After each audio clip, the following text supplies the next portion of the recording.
Hey, family. Welcome to another edition of the Intellectual Soapbox Q versions. You know what I'm saying? Listen, we are so glad that y'all are here. Okay? We have something special for y'all as always. Okay? And the topic of discussion is soul ties, what they are, and how to break them. Okay? And to bring it all forward, I gotta introduce Conversations herself. Okay? My sister. You know what I mean? QB. Let me bring her in. You know what I mean? Hey Yeah. y'all. Hey. How you doing, Mr. Best in the World? I'm doing all right. I'm doing all right. Just want to give a quick shout out. I'm having a little technical difficulties, but it's all good. Want to give a quick shout out to some of the people that came in. You know Alrighty. what I mean? Lady Sophia just came in the building. Hey, Lady Sophia. Thanks for Hey, being here. Queen Thanks for your Sister. support. My Queen Sister. Definitely in the money for being here.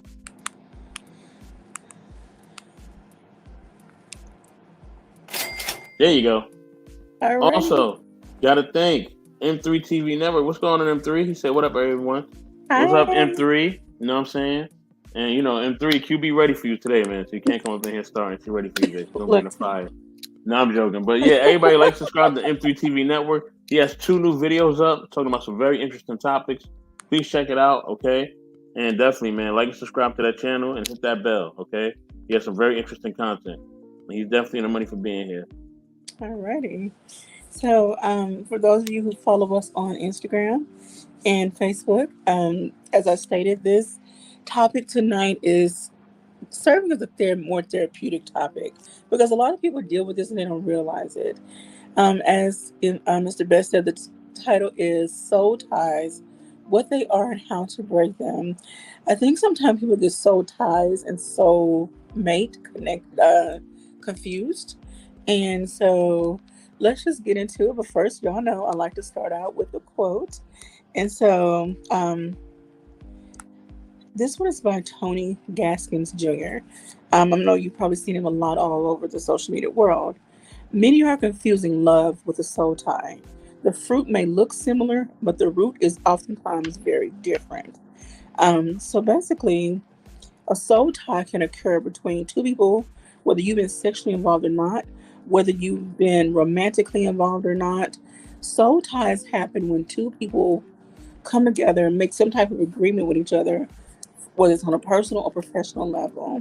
And so, in essence, your souls connect, your energies connect. We are energy beings. Energy is never created or destroyed. It's only transferred. And so, basically, that other person's energy is transferred to you and yours to them. Now, depending on who you connect with, you may pick up a little residue of their energy, which may not be very beneficial to your life. And so sometimes you wonder, why am I moody? Why am I this? Why am I whatever? Especially if it's a negative emotion, because you have collected energy from so many people.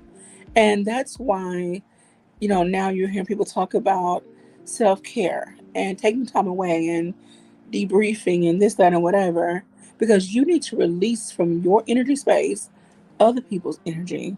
You keep taking and taking and taking on other people's stuff. And y'all, this is not about being spiritual. This is not about being religious. This is just this human nature. This is about you hang around so many people for so long, you eventually pick up on their behaviors, their mannerisms, and you don't even realize it before you know it. You're doing the same thing or acting in the same way. So, anywho, let's go ahead and get into soul ties. We're going to talk about what are soul ties and how do we break them, because it is possible to break those ties. And, it takes a little more than just prayer. There are people now, I'm not criticizing anyone who has a certain faith because I believe in certain things. And so, but it takes more than just prayer to, sever these soul ties. I was inspired to do this topic because of discussion with a friend. Details were not important. And so I'm hoping she gets to check in because we can further the discussion, on a more private, open, private level. So a soul tie, again, is when you just made a deep connection with someone. Um, but more so, it's an intimate, it's a When I say intimate, again, don't mean sexual. Intimate just means close. So you've made a connection with someone and you are just hanging around them all the time. And eventually, again, their energies start passing on to you. You start collecting their energy back and forth. Um, I want to read this part from this article. Now, people often think intercourse is the only way to create a soul tie, but it's not. However, intercourse creates some of the strongest soul ties. So be careful again who you have sex with. This is not to try to take your phone away. This is not trying to control your life. This is about you protecting your energy space when not taking on anybody else's energy that can corrupt your life. Let me read this part real quick. The idea that intercourse causes a soul tie has roots in the Christian tradition. To perpetuate the idea that if you have sex outside of your marriage, you'll be connected to someone. But the author goes on to say that soul ties, at least in regard to sex, are really attachments in disguise and an over spiritualization of normal feelings. Additionally, although the bonding hormone oxytocin is released during orgasm, not all sexual partners go on to feel emotionally bonded to each other after the experience. So, sex can be a factor, but it also cannot. Um, you can have sex with someone and you just be like, okay, that happened and we moved on. So, anywho, let's talk about the signs that you have a soul tie with someone.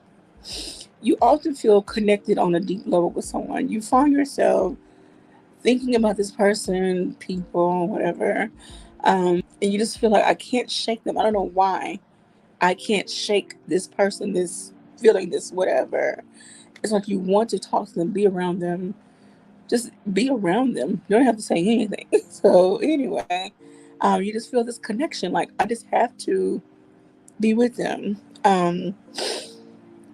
You elicit strong reaction. They elicit strong reactions from you. Again, this can be positive or negative. There's a level of intensity to the emotion. Like, yeah. Um, now this also can happen.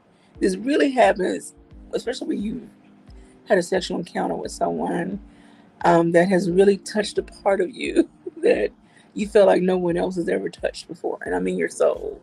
And so you just have these very strong emotions when they're around, when they're not around. And yeah, so we know what I often call that lust more so than love, or it's obsession over attraction. And that's a whole other topic that we might have to have a discussion on one night. So yeah, they elicit strong reactions from you. At this point, I would love to hear from everyone else and see what you have to say. Let's see what's going on in the chat. All right, so no one's Miss Sophia. Anything you would like to add to the conversation? Is there, if there's anyone out there who would like to join the conversation and add to the discussion, I would love to have you. Don't be shy. This is a safe space. We treat everybody well here, so would love to have you. I don't want to feel like I'm giving a lecture, but if so, we're gonna make this short and sweet to the point. Okay. I want to read this part though under the strong reactions. There's a level of intensity to soul ties, and while they don't all look the same, you can be sure everything will be amplified.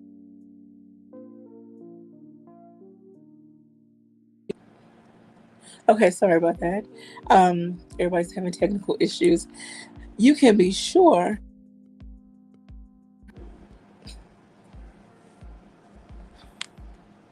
I apologize. Let me start over. There's a level of intensity to soul ties that there's a level of intensity to soul ties, and while they don't all look the same, you can be sure everything will be amplified, the good and the bad. You might be immediately comfortable with someone, or be very intrigued or curious about someone. Look for a strong or noticeable different reaction than normal. So yeah, you meet someone, you're talking to someone, and you just feel this draw, this pull, this, oh my God, like what is it about them? It's like a moth to a flame, the fly to the little light. Anyway, so yes, they um they pull out some intense emotions from you.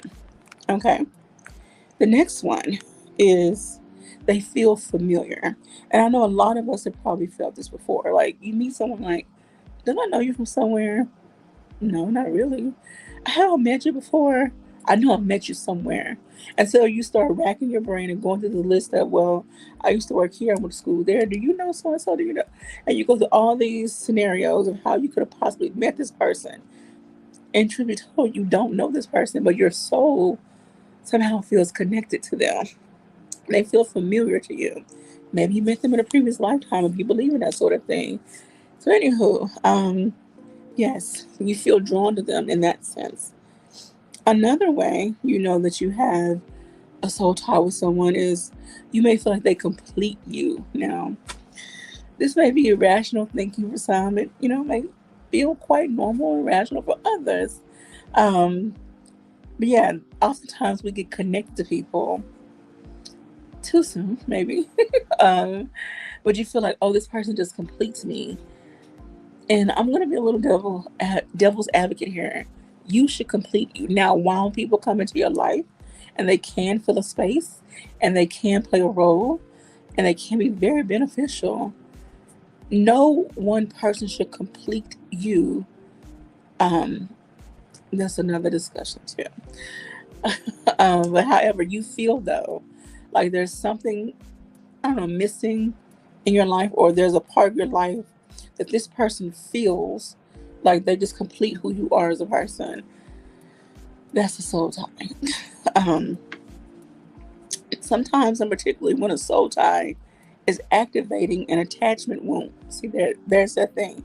When you feel someone um, completes you, you may have an attachment. I won't say disorder, but in essence, that's what it is. There's a wound, there's a spot, there's a place in you that's not healed, and you feel like you need something, someone to feel it. And so that's where this soul tie comes in, where you feel like this person completes you, like they fill that empty space. Again, while people can play roles in your life and be a part of your life, they should never they should never be viewed as filling a space in your life, a void um, in your life, and then you become attached, unhealthily attached to that person. Um, and this happens often in romantic soul tie issues. So be weary because sometimes those attachments can be very toxic on one end or the other. And we've talked about toxicity before on either this show or the ladies' night. Be weary of toxic behaviors and attitudes and thoughts, and yeah, because that can often be an unhealthy attachment. All right, so number 5, your relationship feels unique or one of a kind. Like this person has never made me feel like this, or we have a special bond. We're goals, you know. Um, there's all these notes that oftentimes when it comes to soul ties, they're unique and offer an element of newness. When you first meet somebody, of course, it's like going through the honeymoon phase. Everything's new and fresh and like glorious. Running through a field of flowers in the springtime. Yeah, it feels new and fresh and. Uh, However, that can be yeah, not so. It says look for feelings and experiences you never had before, such as having felt that much sexual passion with someone else, for example, or even doing something completely new together, like starting a new business venture or project. Just be careful, be mindful, be weary. I'm say weary. Be careful and be mindful of these kind of connections, because that newness eventually wears off. Like you buy a new car, that new car smell eventually wears off. And now it's time for some maintenance, new tires, oil change, spark plugs, and all that. You're like, I wasn't expecting all this. I didn't. Yeah, same thing with any kind of relationship, any kind of connection. Um, the newness eventually wears off, and now you're having some conflict, and you don't know how to handle it. You don't know how to deal with it. And your conflict, while minor at the time, can lead to bigger issues and big arguments. And now you're fussing, fighting, almost at the point of pointing hand. I know this seems extreme. Trust me, it will. It can gradually get to that level. I've seen things like this in my own eye. Alrighty, number 6. It shows they show up at a significant time. Soul ties can show up at pivotal points in your life. Perhaps this person showed up at the exact moment you needed helping, healing, or expertise they have to offer. Ask yourself what was going on in your life when you first met and what they had to offer. Here's the thing, not all soul ties are evil, not all soul ties are bad. It's when we feel that we cannot disconnect from that person once they are no longer part of our lives. Their purpose has been served. That's when the problem comes in, is that we feel like we need to keep reining them back in. What is it about that person that you feel so connected to that you cannot let go? What is it about that one song, that one food, that one restaurant, the whatever? You look at a certain outfit and remember, oh, I remember when I went on the date with this person, and you just fall back into those thoughts and those memories, and you find yourself back into a space where you've forgotten. Okay, you fall back into the La La Land version, but you forgot the reality of why you are no longer talking, why you're no longer together, why you're no longer business partners, because something happened, but you're still so connected to this person somehow, and you feel like I just can't let them go. However, when that person showed up at a time and space in your life that you were missing or needing something, it's almost like they were drawn to you or you drew them to you. Again, not to say that person had evil intentions, that person is evil, the situation, the connection was evil or, you know, bad. Just, it is what it is. Yes, we meet people at different times in our life for different reasons. Some people are not meant to be long termers, and we just need to try to recognize who the long term and short term people are and learn to let go when it's time. Yes, it's easier said than done. And so we're going to talk about how to do that. I want to see if anyone else has joined the chat. I would love to hear more for you. Okay, Miss Sophia, she's like, do you feel that soul ties are necessary in people's lives? Um, I would say yes, yes. As a general answer, I don't want to say no, but I feel that soul ties kind of help us learn a little bit more about ourselves as well. We learn what we like, don't like, we tolerate and don't, and it helps us. It helps with a little bit of our self exploration, self awareness. Again, depending on who the person is, the connection is, whether it's romantic or not, whether it's physical or not, professional, personal, whatever. Um, but I think some are necessary. Yes. Have you ever known of a person feeling a soul tie with someone who has a different view? Yes. Yes, and yes. 100% yes.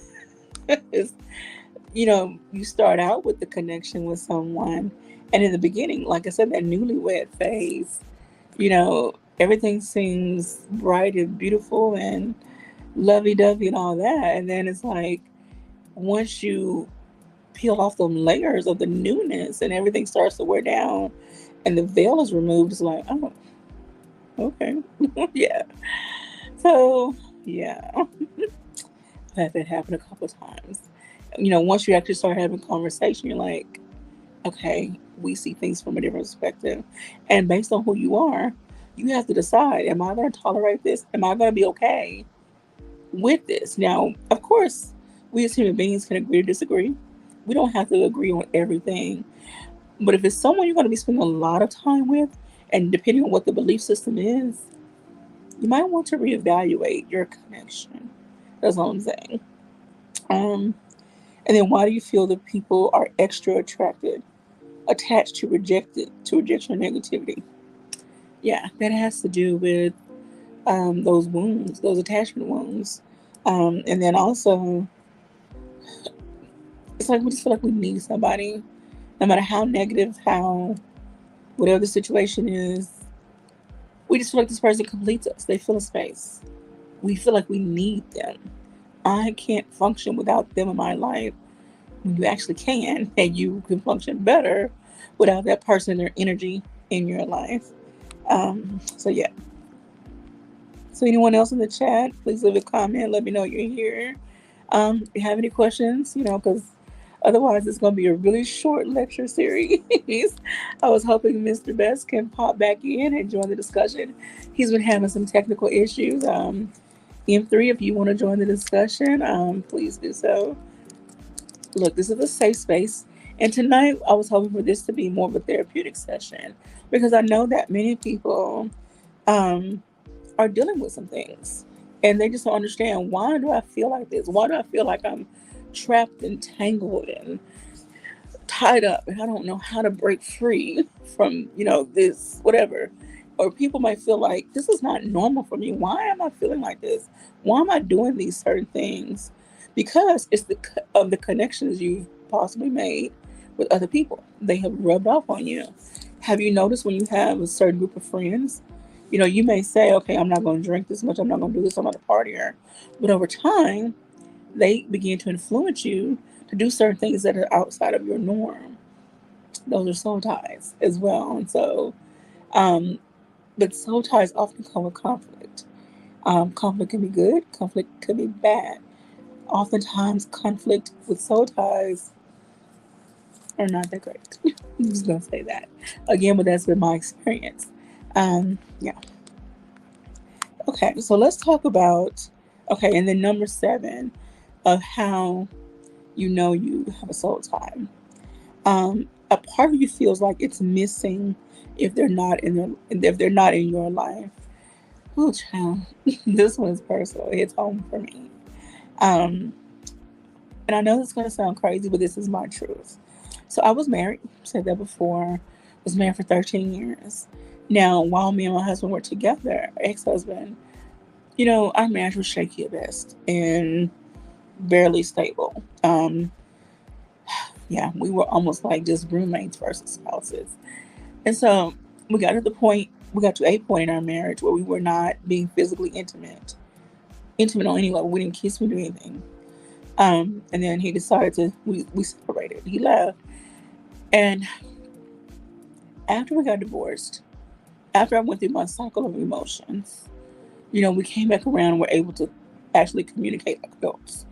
And so I felt like, okay, we're better off as friends than spouses. Okay, time went on. He got sick. He passed away. And in that moment in between when he was sick, he had a stroke and it changed him dramatically.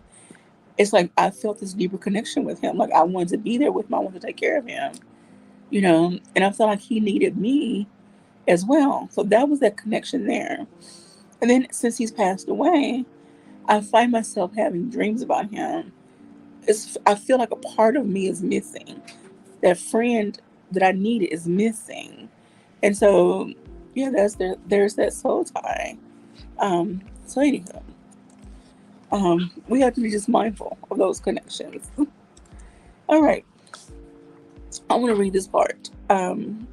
It says, and lastly, um, that feeling of having a soul tie with someone can only become painful if things go south. Yes, yes, and yes.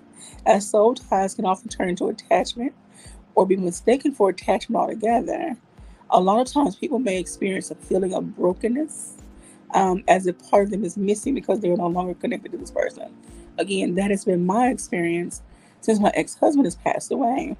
I find myself literally mourning that friendship and like I don't know how it can go on. Even though I have plenty of other friends and associates, I have other male friends that I can, talk to at times. I have brothers and sisters I can talk to. It was just something about him though, after we got divorced. that was just different. And I can't explain it, and I can't really put it into a whole lot of words, but yeah. So, anyhow, I see Mr. Best has joined us. And before we move on, I wanted to give him opportunity to talk about so from soul ties from his experience, and we'll get into another part of the discussion about can they be one sided and how do we break them. So, Mr. Best.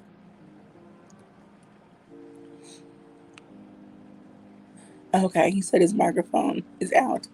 Okay, well, we're going to keep it rolling. But again, anyone that's in the chat, please feel free to join us. So, Miss Sophia, just a splash says, I definitely adore your answers. Thank you so much. And again, I'm not an expert. I'm just a person who reads and studies. I know a little about a lot, you know, and I value knowledge. I value reading multiple sources. I feel like we all should do that. Read multiple sources. More specifically about people who are professionals in certain areas who have written books and research. Blah, blah, blah. Okay. And then Miss Sophia says, I run away a lot. I don't do drama nor problems, but try to help and not be a fair weather friend. Sometimes people overuse me. How can I help me? You're going to have to set some boundary. We need to do a show about setting boundaries. And it's not about being mean. And it's about I am who I am. You're going to respect me or you're going to leave me alone. I have boundaries, and your boundaries are for your safety, for your mental and spiritual well being. Maybe you just look, okay, when I put this topic together, Miss Sophia, you better be ready to come up and discuss. We might have to do boundaries next week. So I'm going to put a pin in that and write that down. But it's all about setting boundaries and sticking to your gun and not allowing people to cross them. It's okay to say no. No. No. It's a complete sentence. No. No. Hello? Yes.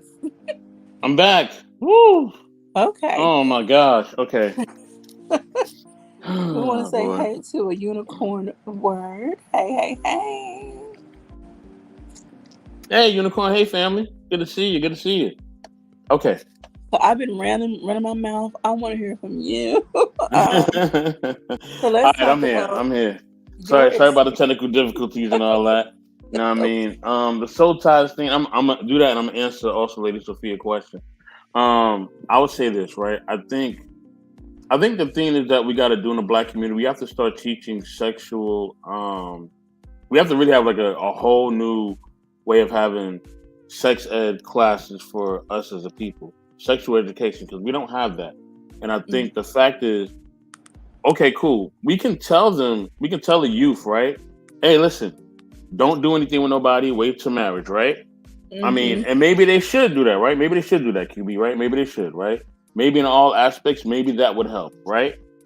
But in reality, right, we know that man, these youngsters won't even listen to us when we tell them to go drink some water. I mean, like like they don't listen to nothing. So I think the best thing is just to educate them, right? Educate them, give them the tools they need to protect themselves, right? Teach them about condoms, teach them about protection for the females as well. Female condoms. Teach them about teach the female about her body, teach the male about his body, teach them about puberty, hormones, all these things, so that when they become an adult, they're ready, right? How to look out for diseases, how to look at certain body parts to see if they have a disease or not. You know what I'm saying? Like teach them, teach the kids so that when they get out here, they can be sexually responsible.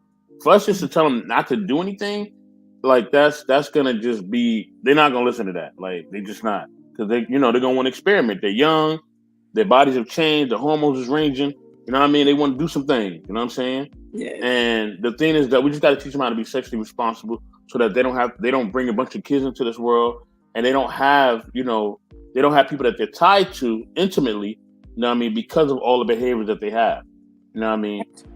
When you're not protecting yourself and you're not educated on certain things, you're gonna be out here just connecting with people, and things just gonna be going haywire in your life. You're gonna just be tripping. You know what I'm saying?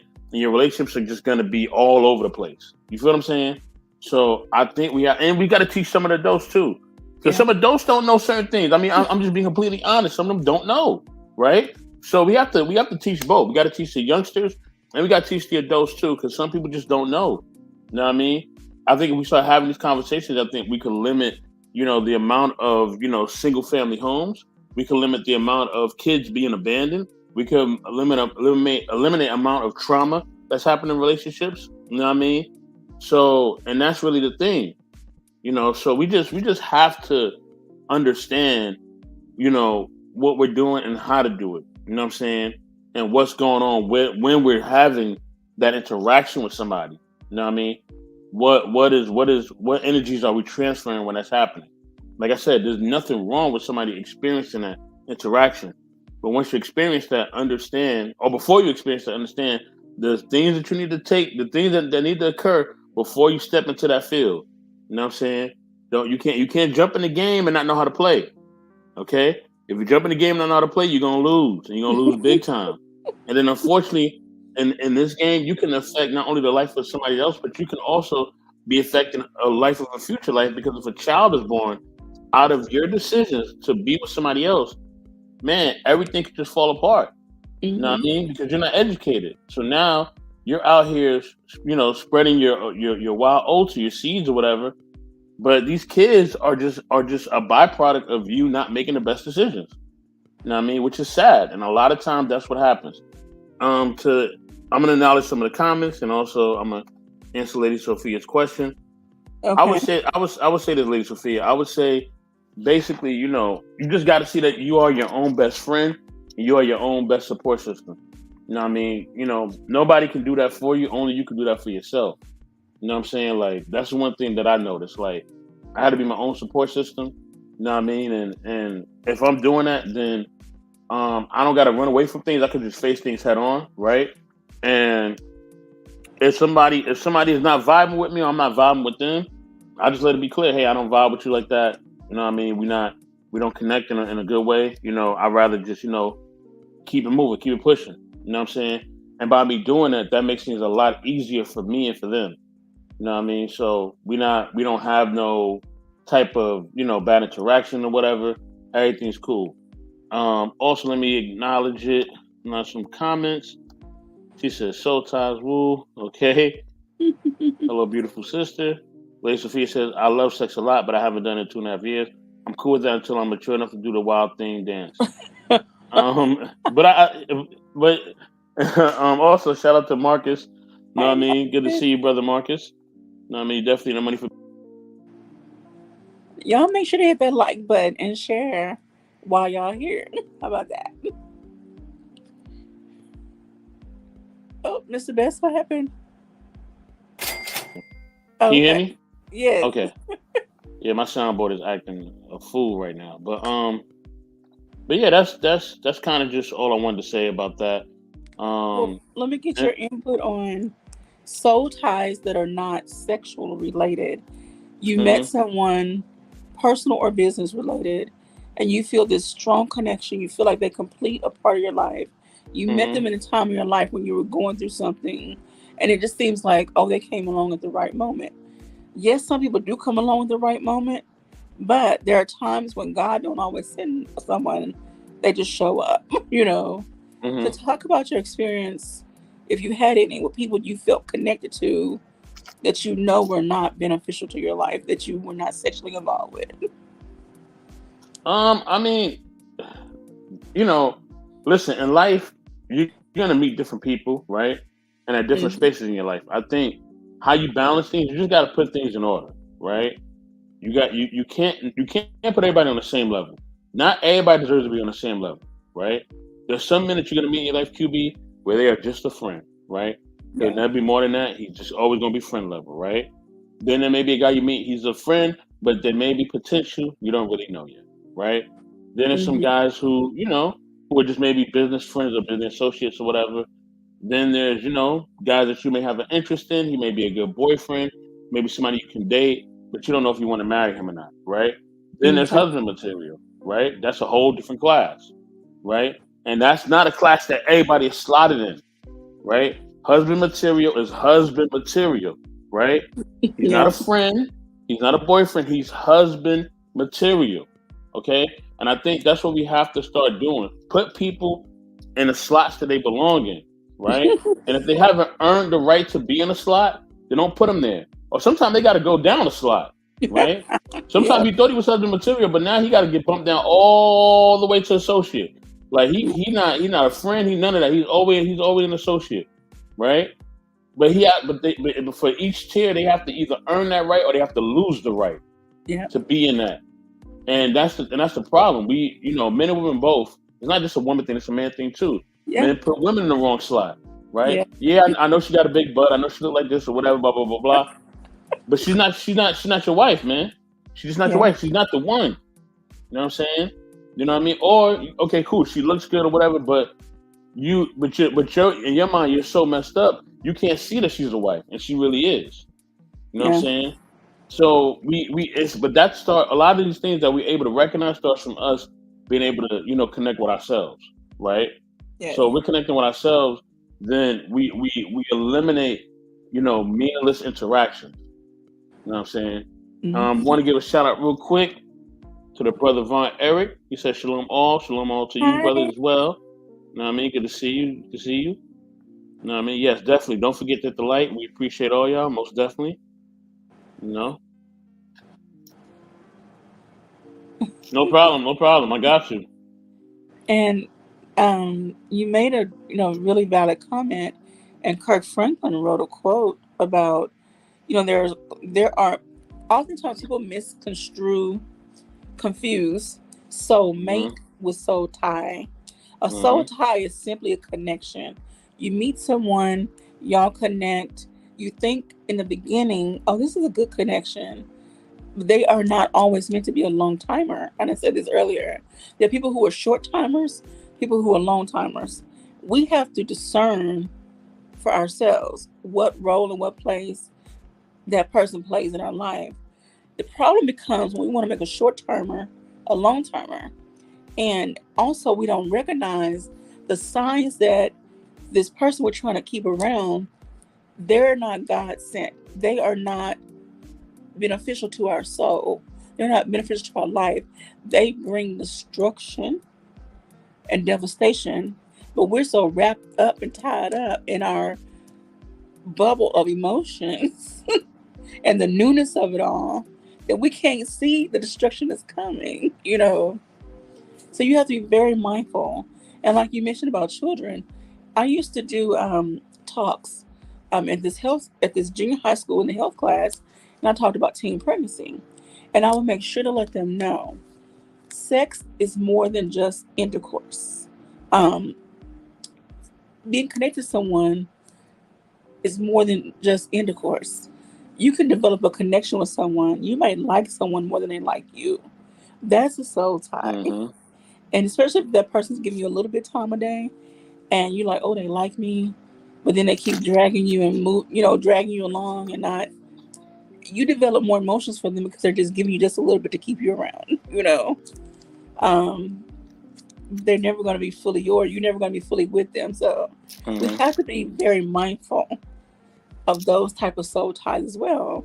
And yes, when you do connect with through intercourse, or you don't know what kind of energy you're taking into your life.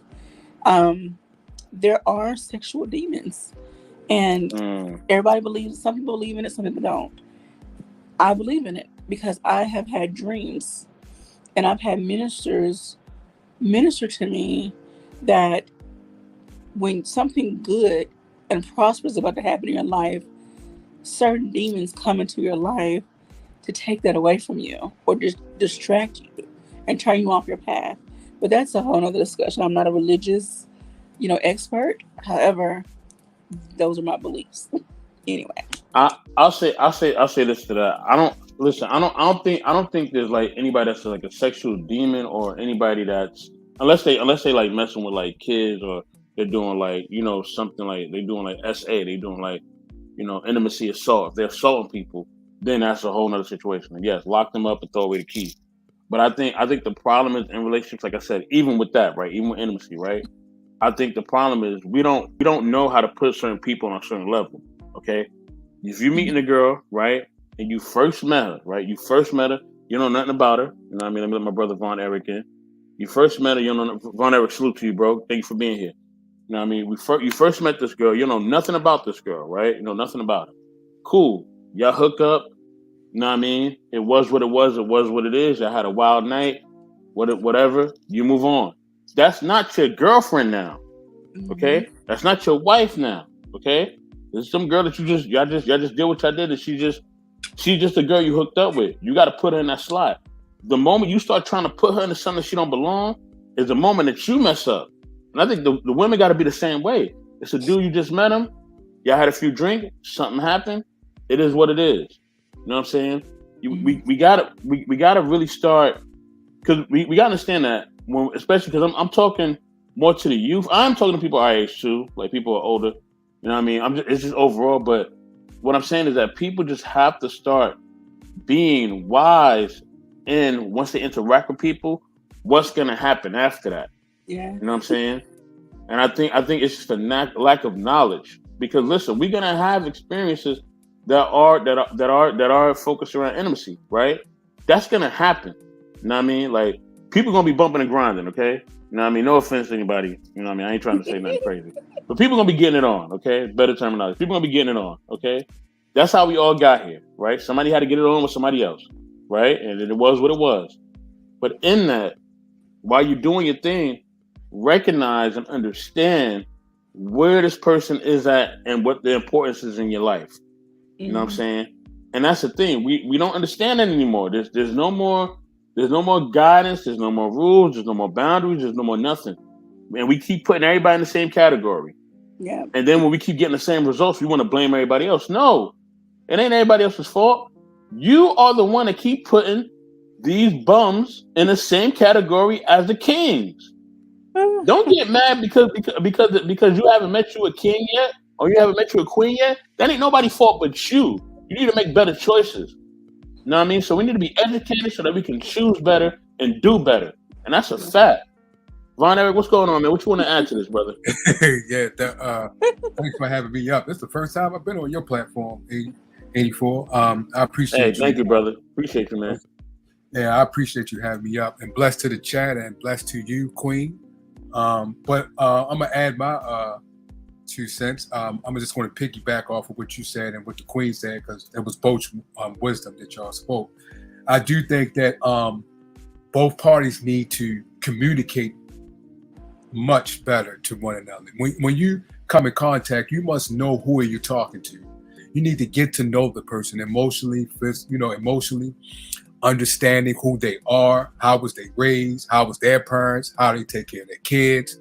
All these things must become a factor when it comes to building a relationship and coming together as one. Because you don't want to have that conversation, y'all going back and forth, and the first thing you say, well, you met me like this. You knew who I was from the beginning. And the person on both sides will be true. I think what you said, as far as you putting kings in places where they should not be, and on the other hand, we putting queens in places where they should not be, and people that's not a queen. But I think that we more so have to understand each other and who we are in our lives, and where to place them, like you said, where to place them properly, you know. And what do you have guiding you? Do you have a society guiding you? Do you have BET guiding you? Do you have the stories guiding you? Do you have the TV shows, the reality shows guiding you? Are you using them to make your decisions when it's time for you to pick someone or pick your mate? What are you using? And I think that we should recognize that when it comes to building a relationship. Yes. Yes, indeed, sir. And I know not everyone has the same religious/spiritual beliefs.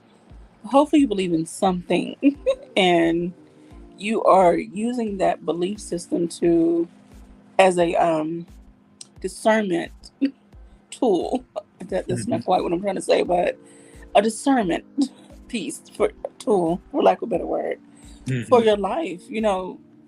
Hopefully your little antennas are working enough to recognize when someone comes into your life that is not beneficial to your soul at all. We Mhm. need to become more aware. We need to stop being so self absorbed and so needy and greedy and just whatever other word you can come up with, and start being more aware. Right. Mhm. Yeah, and I want to give a quick shout out to Paralife TV. Thank you, brother, for coming in. Appreciate you, man. Please like and subscribe to this channel. We got some awesome content on this channel, man. The brother's an inspiration. You know what I mean? Please definitely check him out. You know what I mean? Good evening to you, sir. Good evening to everyone on the panel. Good evening to you, brother. You know what I'm saying? Everybody And sending their pleasantries and they love. I'm gonna say this too. Because I mean, like, yeah, the religious part, like, that's a whole different topic. You know what I'm saying? Like, because everybody comes from different religious backgrounds, right? Especially in the black community, like we have man, even in Christian, like, society amongst us people of color, there's so many different denominations. You have Catholic, you got Baptist, you got Methodist, um, Episcopal. yeah, Episcopal, you got all these different type of things, right? So that trying to even get into that is a whole different thing. But the one thing that we can't argue about, 'cause we can argue about religion all day. We can say, oh, we should practice the way that Muslims get together. We should practice the way that Christians get together. We can argue that all day. Buddhists, everybody, we can argue that all day. But the one thing we can't argue about is the fact, right? And the facts of the matter is that we lack education when it comes to intimacy and when it comes to knowing how to have good relationships that are structured, right? We Yeah. lack education on that. Even I lack education on that. I'm not fully educated on that, and I understand that, right? I lack a lot of education. I'm still growing in a lot of areas and trying to find my way. You know what I mean? So, but I recognize that. You know what I mean? And I think the reason why we lack it, you know what I mean, is because us as a people, we're afraid to talk to each other about these things, Mhm. right? We're afraid to have these conversations. It's not just as simple as you just giving the women a bunch of birth control or just giving a man a bunch of condoms. It's not just that simple. We got to start educating each other. You know what I mean? And that's why we have, if you look in black neighborhoods in the inner city, we have some of the highest STD and STI rates across the board in America because there's a lack of education.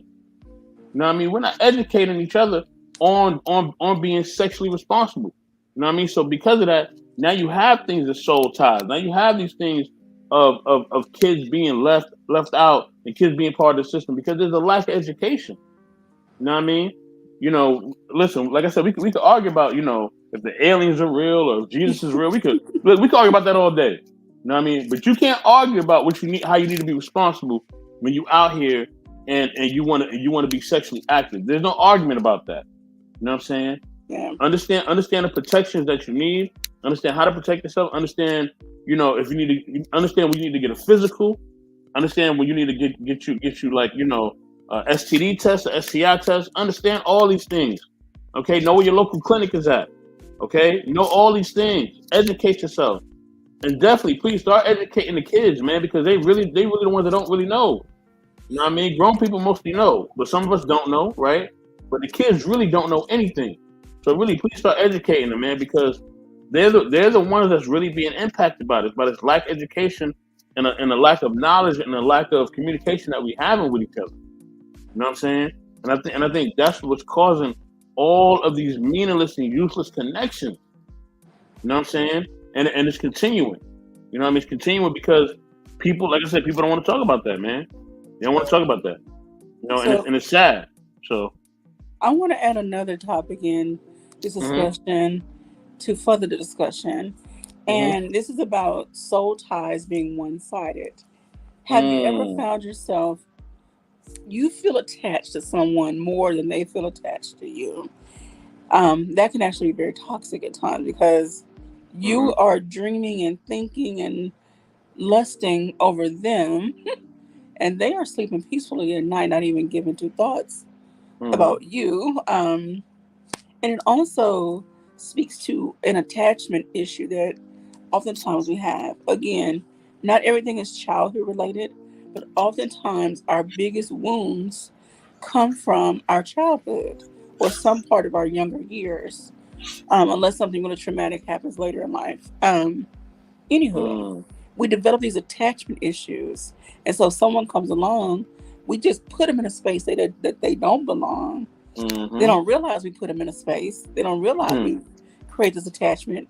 And now it's mhm, like, it's one sided because they don't return. You do all you can to show them, okay, I'm just going to speak for women. A woman Mhm. meets a man. She feels like, oh, he's the one, or he's this. I can say this because I've been there. And you Mhm. do all this stuff. You cook for him. You be nice to him. You dress cute for him. You know, Mhm. all this stuff. But Mhm. he's not reciprocating the same energy, and Mhm. so it becomes one-sided and very Mhm. toxic. And so I want to hear what you gentlemen, because only you can speak from a man's perspective of how this affects you all. Mhm. I'm gonna say this. I'm gonna let Von Eric rock out. I think for men and women both, I'm gonna speak for both. I think it's just knowing your worth, right? Yep. Like, like and I mean, it's simple but not simple, right? I'm gonna use a simple example, right? If it's a professional athlete and they know that they are playing at the highest level, they're not gonna take a minimum contract. They're gonna want to get paid the highest that they can get paid based on their Hmm. performance, right? So we got to apply the same energy when it comes to different things in our life, right? Especially when it comes to connecting with people, right? If Hmm. I know that I'm giving myself the best and I'm putting my all into my career, into my schooling, into my family, I'm working out, I'm taking care of my health, I'm doing all these different things, right? To make sure that I'm the best me that I can be. I'm reading books, I'm meditating, I'm praying, you know what I mean? I'm doing therapy if need to be. I'm creating positivity and love within my own life, right? Why am I gonna let somebody in that is not worthy or not even doing the same thing that I'm doing or better? You know what I'm saying? Right. That's me the value in myself. And then here's the thing, right? And it's keywords that you have to look out for when you're talking to people and you're telling them about different things that's going on with you, right? One, one thing you gotta look for is if they're making eye contact with you, and if they're not making eye contact with you, if you're over the phone, if they're listening, and you know they really care about you, because when you're talking on the phone and you're telling them about something that's going on, they're listening so attentively, you think they're not even on the phone. You think they're not even there, but they listening to you so attentively. You know what I Hmm. mean? Taking in everything that you're saying, that it's like, oh man, like they really listening to me. Like it'll shock you how attentive they are to everything, and they can repeat everything that you said verbatim, Yep. right?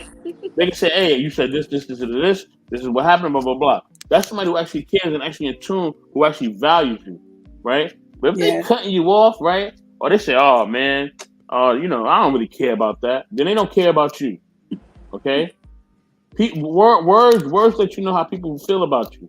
You know what Hmm. I'm saying? There's something that they call active listening, right? So as you engage in the conversation with me, I'm actively listening. You know what I mean? So I'm listening, but then I'm also responding in a correct manner to let you know that I'm here and that I hear you, right? That you're not just spewing words, but you're being heard as well, and I'm trying to connect with you. So that's the thing. I think a lot of times, when it comes to us, we don't actively listen. We You know got. what I'm saying? And when somebody's not actively listening to you, they don't care about you. You know what I mean? When they're not sitting back and actually really hearing everything you got to say, they don't care about you. So that's one thing. We got to look at the way that they communicate.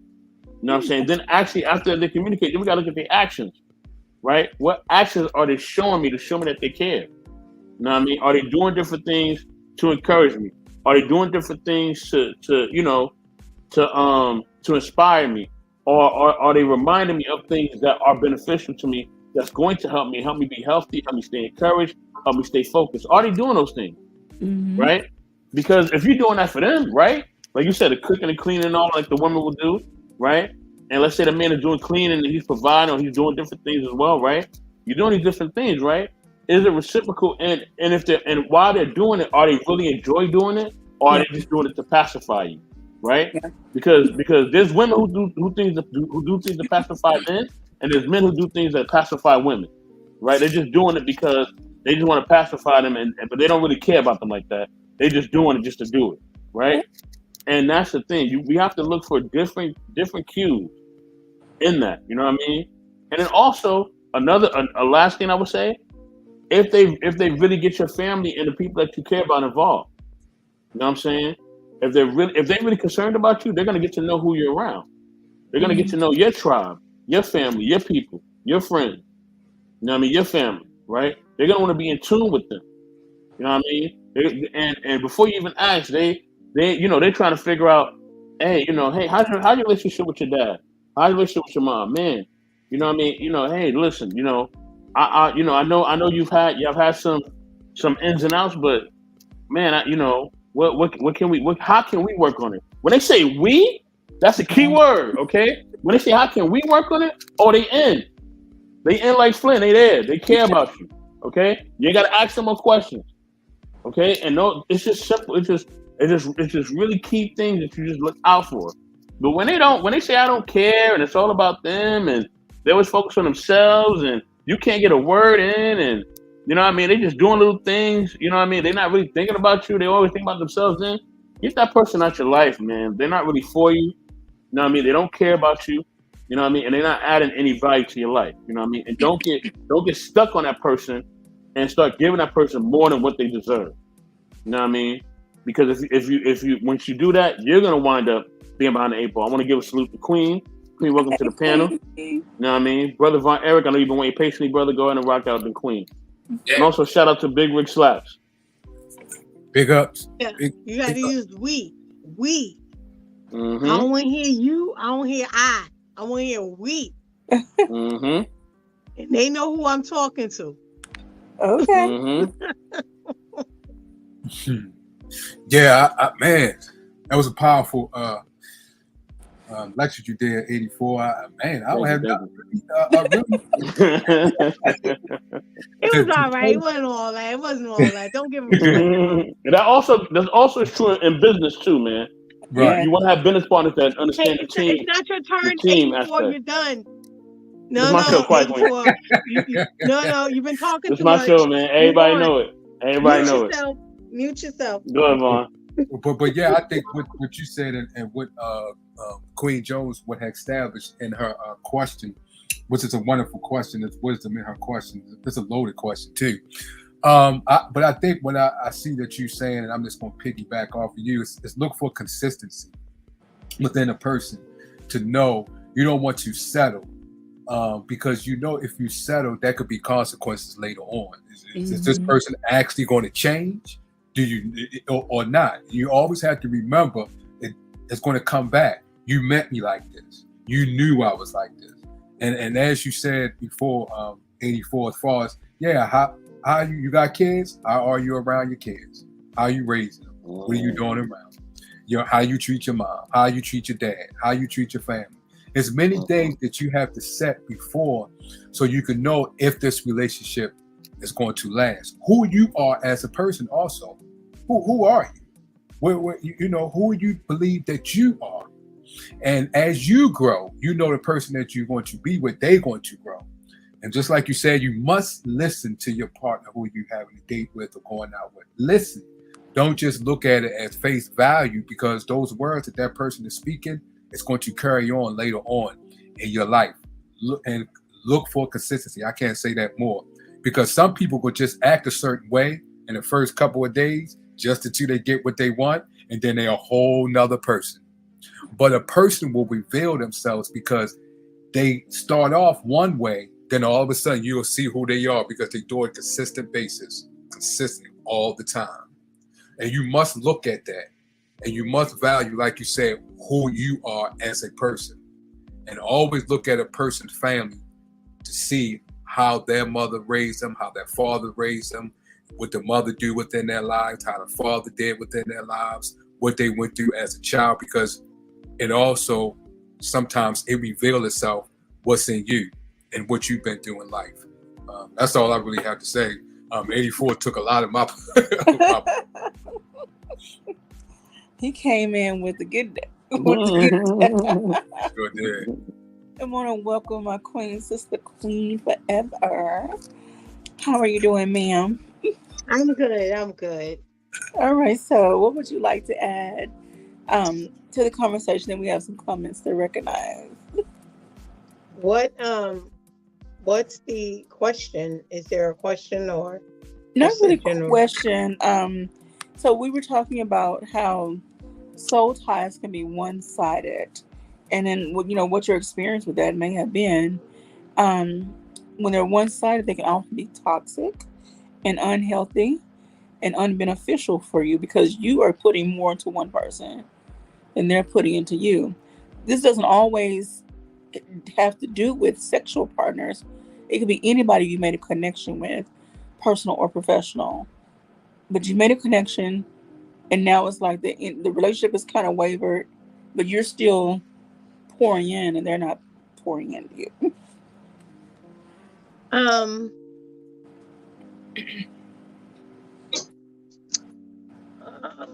I Or just vice- say 5, 4, 3, 2. Your time is up.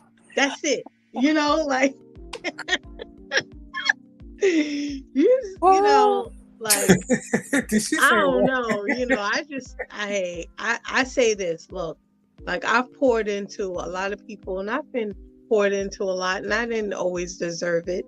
As far as a partner, life partner, husband, you know, like you're, you know, in my eyes, your family is my family. Like there is no separation. There is no, oh, that's your sister, that's your brother. Like whatever they need it from us because we move as a unit. We don't move individually, you know.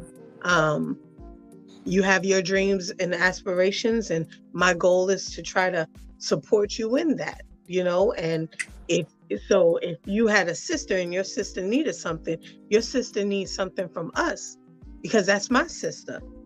That becomes my sister. Your mom is my mother, you know. And I call your mother like she's my mother, you know, and she gets mad when I don't call her. You know, like, hey, I ain't heard from you, daughter. And I'm like, I'm sorry, mom. You know, like I don't even call her, you know, I call her mom. And I mean that from my heart. If she needed anything, she got it tomorrow, with or without my spouse's permission, because that's my mom, you know? So in personal relationships, like friendships, I think sometimes it's hard. Like I remember a college friend, a roommate, like she was like my sister, you know, whatever she needed, like to the point where if we were broke college students and I had $5 one week, she had $2.50 of that $5. And then the following week, if she had $5, I had her $2.50. Like that's how we roll. And as we got older, different things happened and we lost contact. And then when we came back, like we reconnected, it was just different. It was very different. And she had some issues, mental health issues, and it was like she stayed on pause while I was still on play, if that makes sense. Yeah. And so it became where the things that I needed, she was still back in the college top, you know, queen. Like she wasn't with the new queen.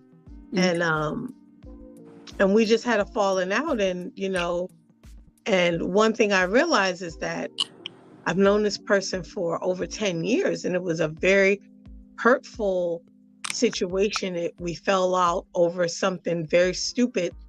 Basically, we fell out over her not dealing with her stuff from the past. And she projected it on me as if it was me. And I told her, I said, look, let me help you out. If I was still holding on to all the drama and the chaos in college, you wouldn't even know where I live. Oh wow. Like I don't play that. So, you know, I felt like I was fighting for something that she was unwilling to fight for, meaning to resolve it, to talk about it. It was like, oh, if you didn't come that day, that meant you weren't really. And so I just, you know, I shed a tear because it was hurtful. I shed a tear for maybe 72 hours. And then on Monday morning, I was like, I'm good. 5, 4, 3, 2, your time is up. You know, if you come back, you ain't coming back over here. I'm done. So I think sometimes, you know, you have to know when it's time to let people go. Yes. You know, and I'm okay with that. I'm really okay with that. If I tell you what I need, I said it on a different platform, you know, on a different show. I said, you know, if I'm telling you I need A, B, C, D, and you keep giving me E, F, G, that means you ain't listening. You don't give a damn, and I'm good. 5, 4, 3, 2, your time is up. That's it. I'm gonna make a T-shirt. I'm gonna put it on a banner. That's it. That's it. People, you got to know when people's expiration dates come up, because it's like you drinking milk. If you don't know when that expiration date, you come drink that, you gonna be in some serious pain. I'm done being in pain for other people. Yes. I'm gonna be in pain for myself. Right. Vaughn, I definitely want you to. Your time is up. Your time is up now. Thank you. Your time is up. Thank you, Queen. Thank you. Vaughn, I definitely want you to talk. I just want to give a quick shout out to Mimsy Limbs, aka Scriptures and Church. Said, hey, y'all. Hey, Mimsy. What's going on? Good to see you, sis. Good to see you. Don't be cutting me off. I did see that. That's what I wanted to just splash. Yeah, I'd seen that, and I think Queen was I think she talked on it too. How long do you, when you're in that type of relationship or any type of relationship, how long when you see it as being toxic, how long do you let it continue? What is it doing? The toxicity depends on your body and you being able to. Let me say this real quick, Queen. Let me say this real quick. Lady Sophia, if you would like to come up, hey, relax. Lady Sophia, if you'd like to come up, please come up. You know what I mean? And because we would definitely like to know and let you share your experience. Right. You know what I'm saying? Everybody giving their pleasantries. You know what I mean? Go ahead, Vaughn, or Queen, or whoever, or QB, whatever you want to lead us. What I'm going to talk next. Go ahead. I'm listening. Well, I just want to add this. With soul ties, they can become, we talked about them being one-sided. And the toxic part comes in when we develop an unhealthy attachment to someone or something because we feel like we need them. We feel like they fill a space versus us doing some self-reflection and self-care and self-work. We got to do the work on ourselves to make sure all of our spots are filled before we bring somebody else into our life to fill a void that they're not equipped to fill. We bring people in our life who are not spiritually meant to be in our life, who are not, who serve no positive purpose. But because we have attachment issues, we have these deep wounds that have yet to heal. For whatever reason, we won't let them heal. We bring somebody or something in, and we develop this attachment, and they become like this. What do you call it? Like a parasite. We develop this symbiotic relationship to this parasite, and oftentimes because we're so deep into it, we don't even recognize how deep we are into it and how toxic it's become, because we justify and we make it normal. We make it feel normal, and here we are going through life. Other people can see it around you, but you so caught up in it that you can't see it. And then when somebody try to intervene and help you, going back to our you can't save everybody topic, somebody try to intervene and help and save you from your situation, but you give them pushback. You know what? Go ahead. I'll be here because I love you, but go ahead and experience this moment. Go ahead. Because we try to save a female and a male. Because I wanted to say the other one, but I'm gonna be nice today. Because 5, 4, 3, 2, your time is up. Let me but like we have them in our lives because we want to feel needed. We want to feel it's almost like self-gratification. Like, oh, blah blah blah, this person, they really need me. Look, I've been Captain Tina Saver people, but I'm cool. My cape is for me and those around my crew, my circle. That's who my cape is for. My cape got too many tears and holes and rips, and when my cape needed mending, these same females was nowhere to be found. So guess what? 5, 4, 3, 2, your time is up. I'm cool off of you. You ain't coming. You may be around my presence, but other than that, I ain't got no room in the kingdom for you. My rooms, I have many rooms, but it's VIP PP. It ain't just VIP. Okay, it's Queen, thank you. PPP. Like, thank you, Queen. It's some serious. Queen, thank you. It's Thank you, serious. Queen. Thank you, Queen. 5, 4, 3, 2, your time is up. All right. Thank you, Queen. Thank you. Lady Sophia, we glad that you are back here, that you're back on. please, we welcome you to share your experience. You know, I know Brother Von Eric had a question for you, so definitely let y'all two chime in.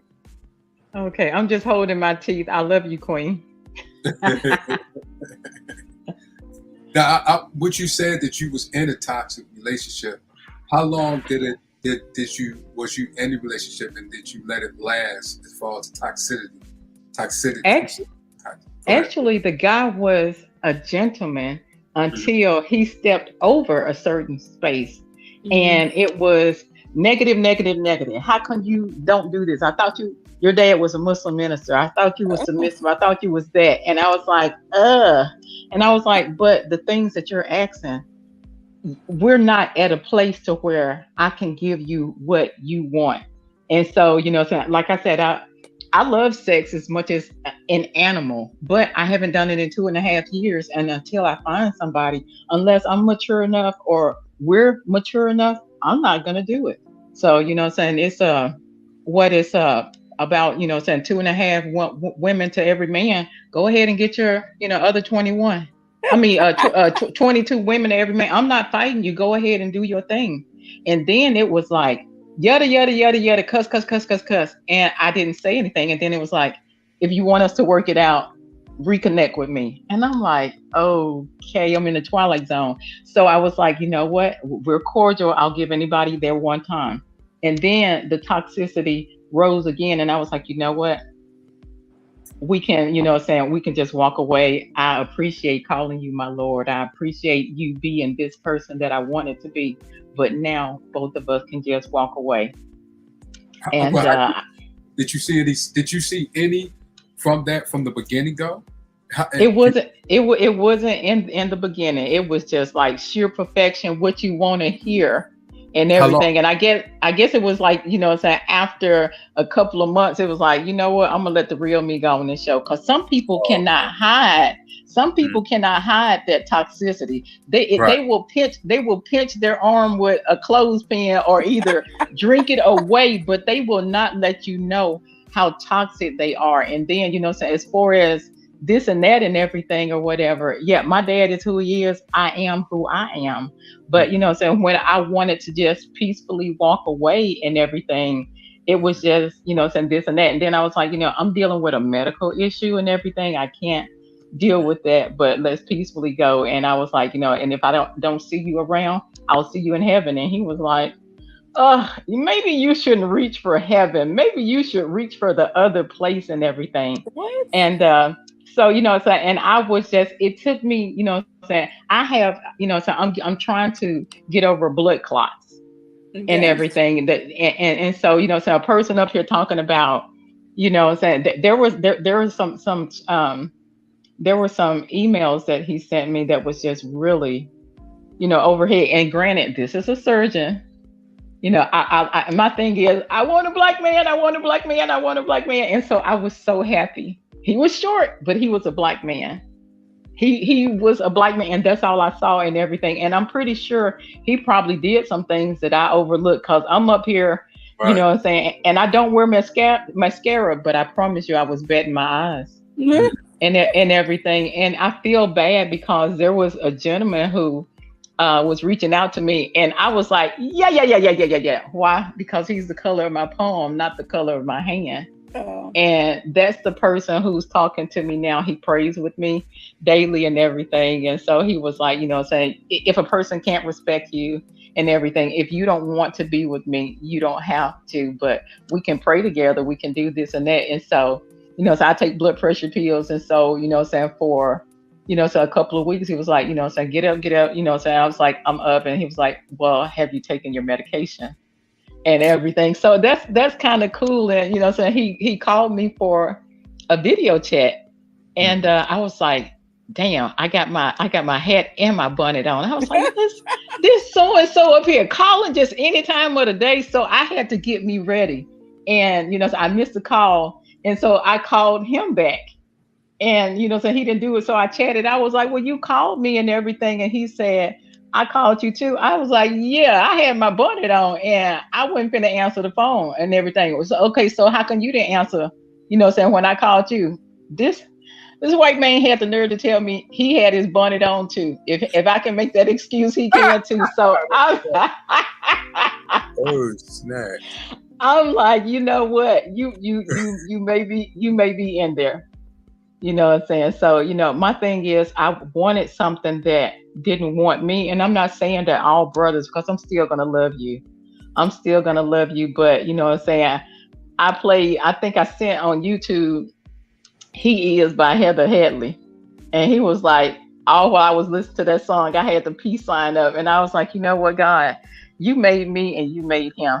This is just too funny for a white man to listen to He Is. And I love that song. I love that song or whatever. But for you to be a white man putting your fists up, you know what? I'm still gonna wait a little bit, but I can rock with you.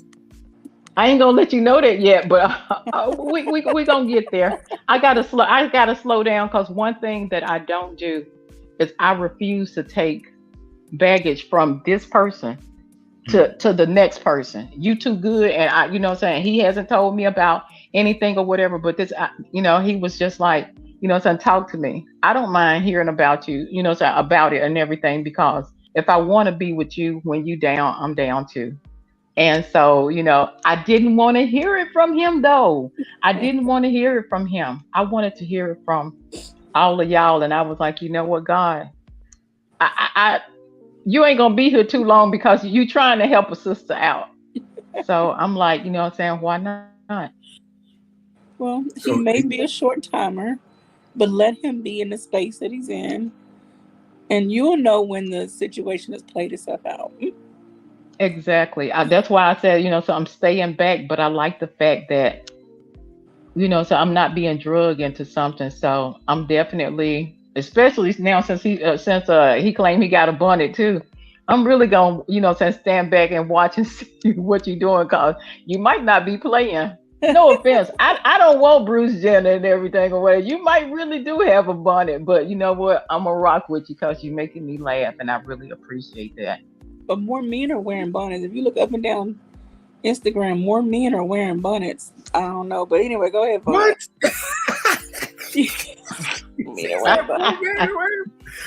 Bun 84. If y'all wearing y'all bonnet, please, while we all can see it. No, I want to see it. No, big red slap. I'm talking to Marcus, all of y'all. M3. No. I know M3, Miss M3 was like, you better not, don't even say nothing. You better not, don't even respond to Sophia. Something wrong with her. But you said that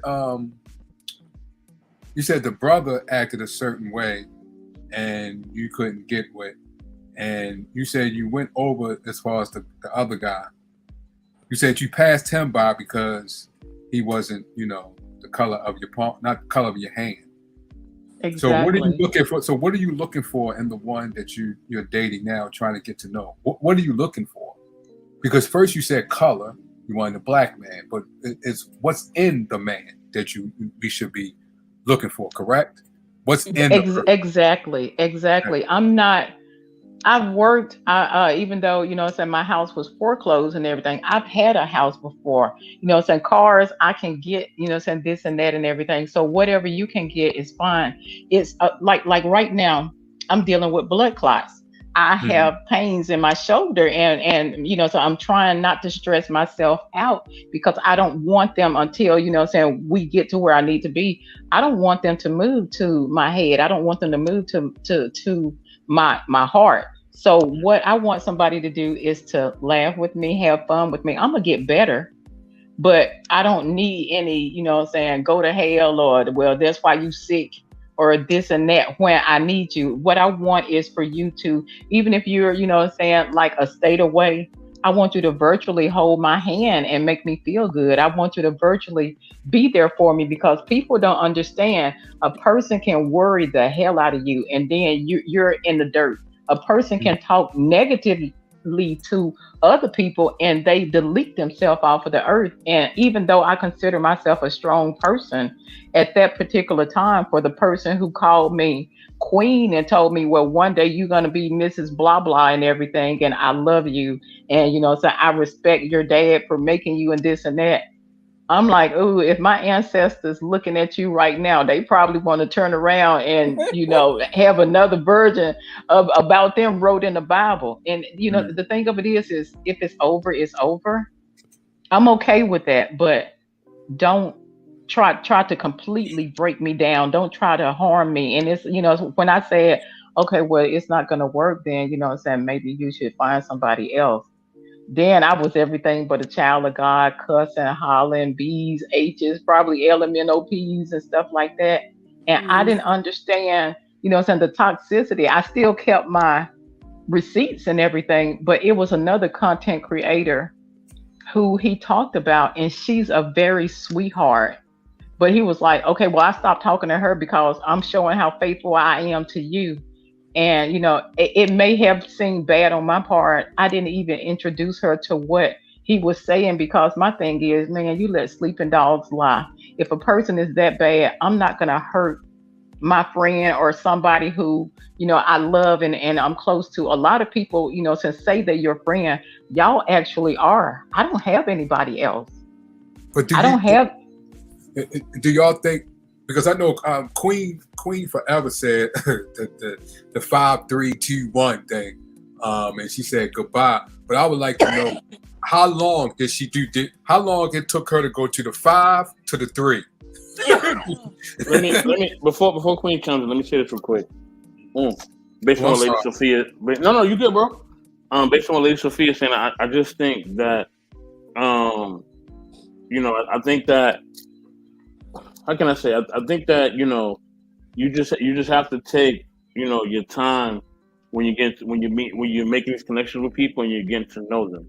You know what I mean? Because people would just say whatever. You know what I mean? It's, and exactly. My thing is that what I tell people, or what I just tell women nowadays, is that if a man is serious about you, he's just gonna do certain things off top. You know what I mean? You ain't got to worry about paying for no first dates and nothing stupid like that. You don't got to worry about, him coming to your location and him flying you out. You know what I mean? All those things he's gonna do off top. I'm not saying he's gonna be rich or whatever. You know what I'm saying? But you don't have to ask him for certain things, because certain things he's gonna do. That don't mean that he's a bank. Okay, that don't mean that you're just asking for money at odds on ends and he's giving you hundreds of thousands of dollars all the time. No, it doesn't mean that at all. Okay. But that means that once y'all build a certain connection and you ask that man for something, and when you ask him for something that actually makes sense, right? It has to make sense in order for it to make dollars. You know what I mean? You can't be asking a man for a whole bunch of money and it ain't making no sense. Because they ain't going to be like, well, why you need all this money for? At least he should be asking you that, right? So, you know what I mean? With that being said, you know what I mean? If he's really serious about you, he's going to make the plans. He's going to dictate the pace. He's going to make sure things are taken care of. He's going to do all that. You know what I mean? If you're showing him that you're worthy of those things being taken care of, okay? So it's a twofold thing. You got to show that you're worthy, and then he has to be willing to do it. You know what I mean? And if that's in all accord, then it's gonna be real off top. You know what I mean? Thank you, Big Rick. Yes, it's definitely a fact, man. Definitely a fact. You know what I mean? So that's the thing. Like, women, y'all have to start looking out for that. You know what I mean? Don't be meeting men in different locations that's outside of his location or your location. That's a dub. Okay? If he lives in Philly and you live in Texas and he wanna meet in Ohio, nah. Exactly. You're either doing Philly or Texas.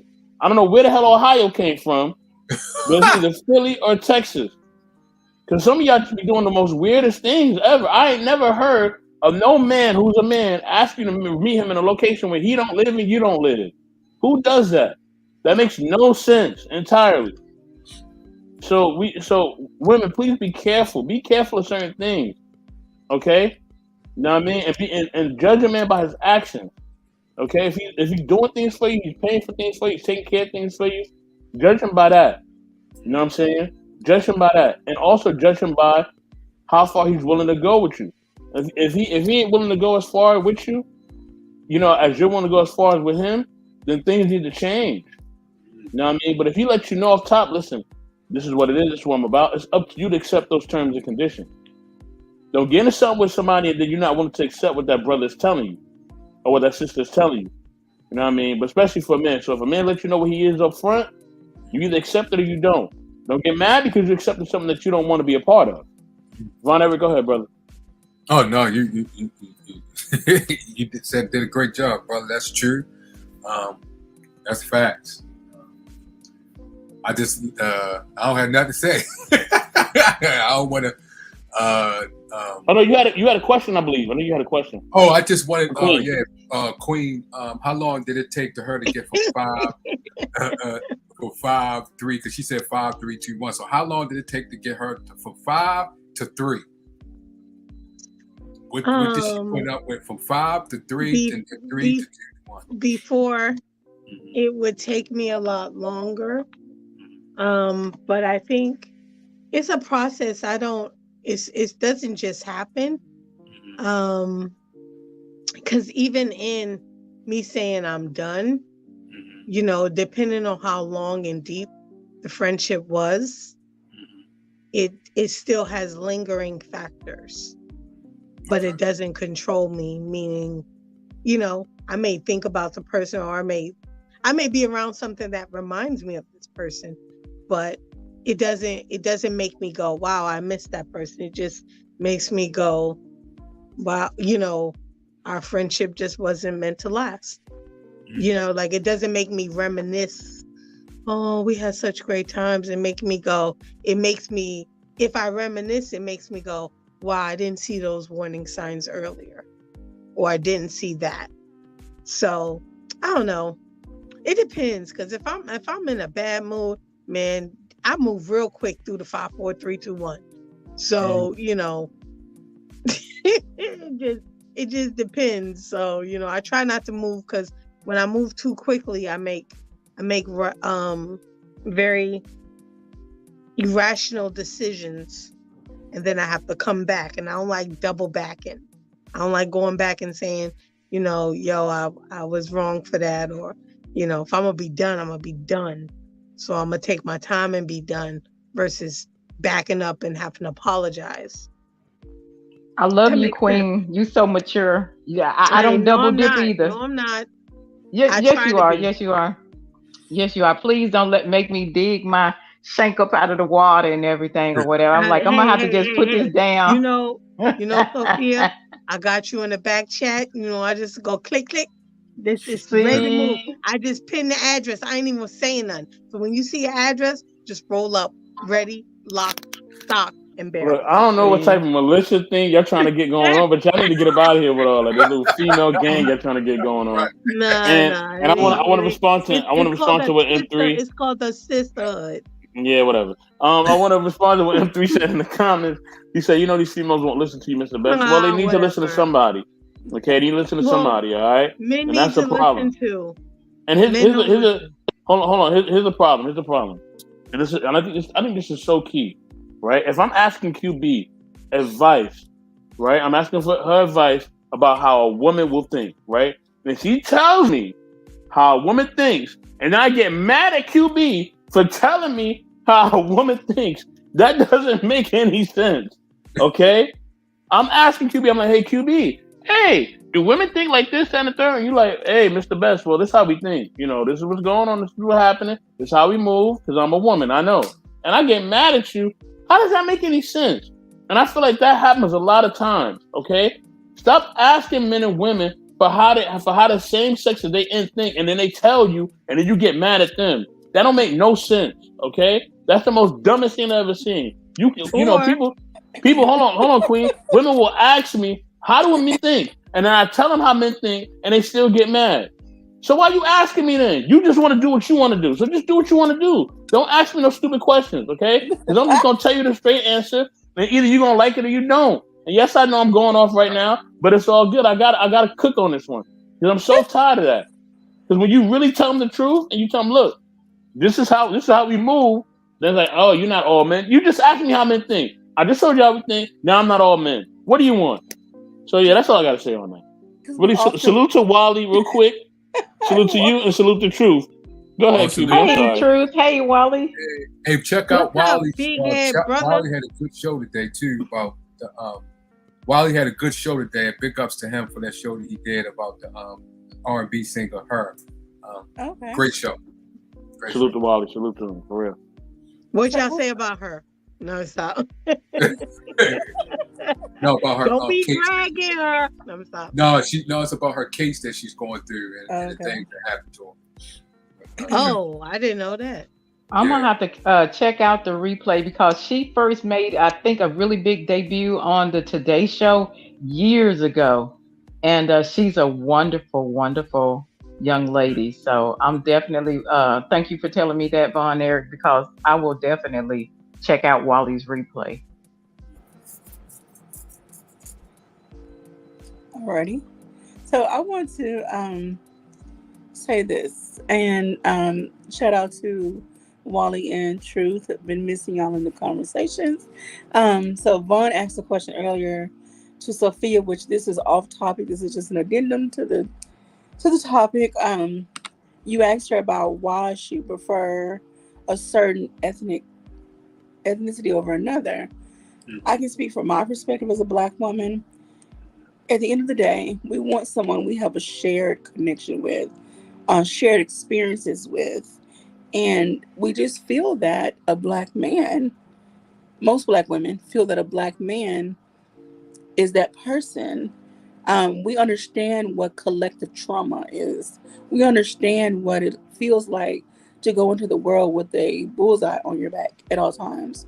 We understand what it feels like to be mistreated, underrepresented in certain spaces, and to face microaggressions and everything in between. So it's like you want that safe space. When you come home, you can physically and technically let your hair down and just breathe and be yourself with your partner who shares similar experiences with you. On the other hand, that other partner of another ethnicity, they might empathize, but if they've never experienced it, they cannot fully understand and feel what you feel. So I get where Sophia's coming from. I will always love Black men. I always will prefer Black men. That's my preference. So anyway, that's my 2 cents on that. Hey, look, let me answer that question. Look, you gotta be able to know where my comb. We gotta be able to use the same grease. We got you need to understand that one week my hair may be down to the floor, next week it's to my ear. I don't need to explain nothing. I don't need to explain my little circles that end up around the sink when I'm combing my braids out. You understand what that means. You got my fishtail comb, you got my wide tooth comb. You understand what that means. You see the hair on the chair, on the back of the chair, because I'm about to braid my hair. You understand what that means. I love it. I love it. You see my edge control. You see my baby hairs popping. I don't need to explain that to you. Right. You see my silk bonnet near my bed on my nightstand. You know where it's going. Yeah. That's it. That's all I'm saying. You gotta understand. You gotta understand. If they understand that you're good with it, then right. But also, see, you gotta understand, but you gotta relax, release, and relate. If you can't do those R's for me, then you ain't supposed to be with me. Okay. I was, I grew up in an area where I was around a lot of everything, and they were cute, they were good to look at, but I did not want to bring them home to my mama and daddy. So I knew preserving the Black family and the Black race was embedded in me. Mm-hmm. And although, I dated, but they don't even consider dating outside your race, because it's Dominican, it's Puerto Rican, it's Jamaican, it's Nigerian. So they still they was darker than me at times, but I wanted to be with a Black man. Yeah. That was my vision for. That was what my dolls looked like. If my parents bought me the white Barbie dolls, they were brown by the end of the night, because I had a marker and Ken was Black. Ken was brown, whatever, and he matched Barbie. So, yeah.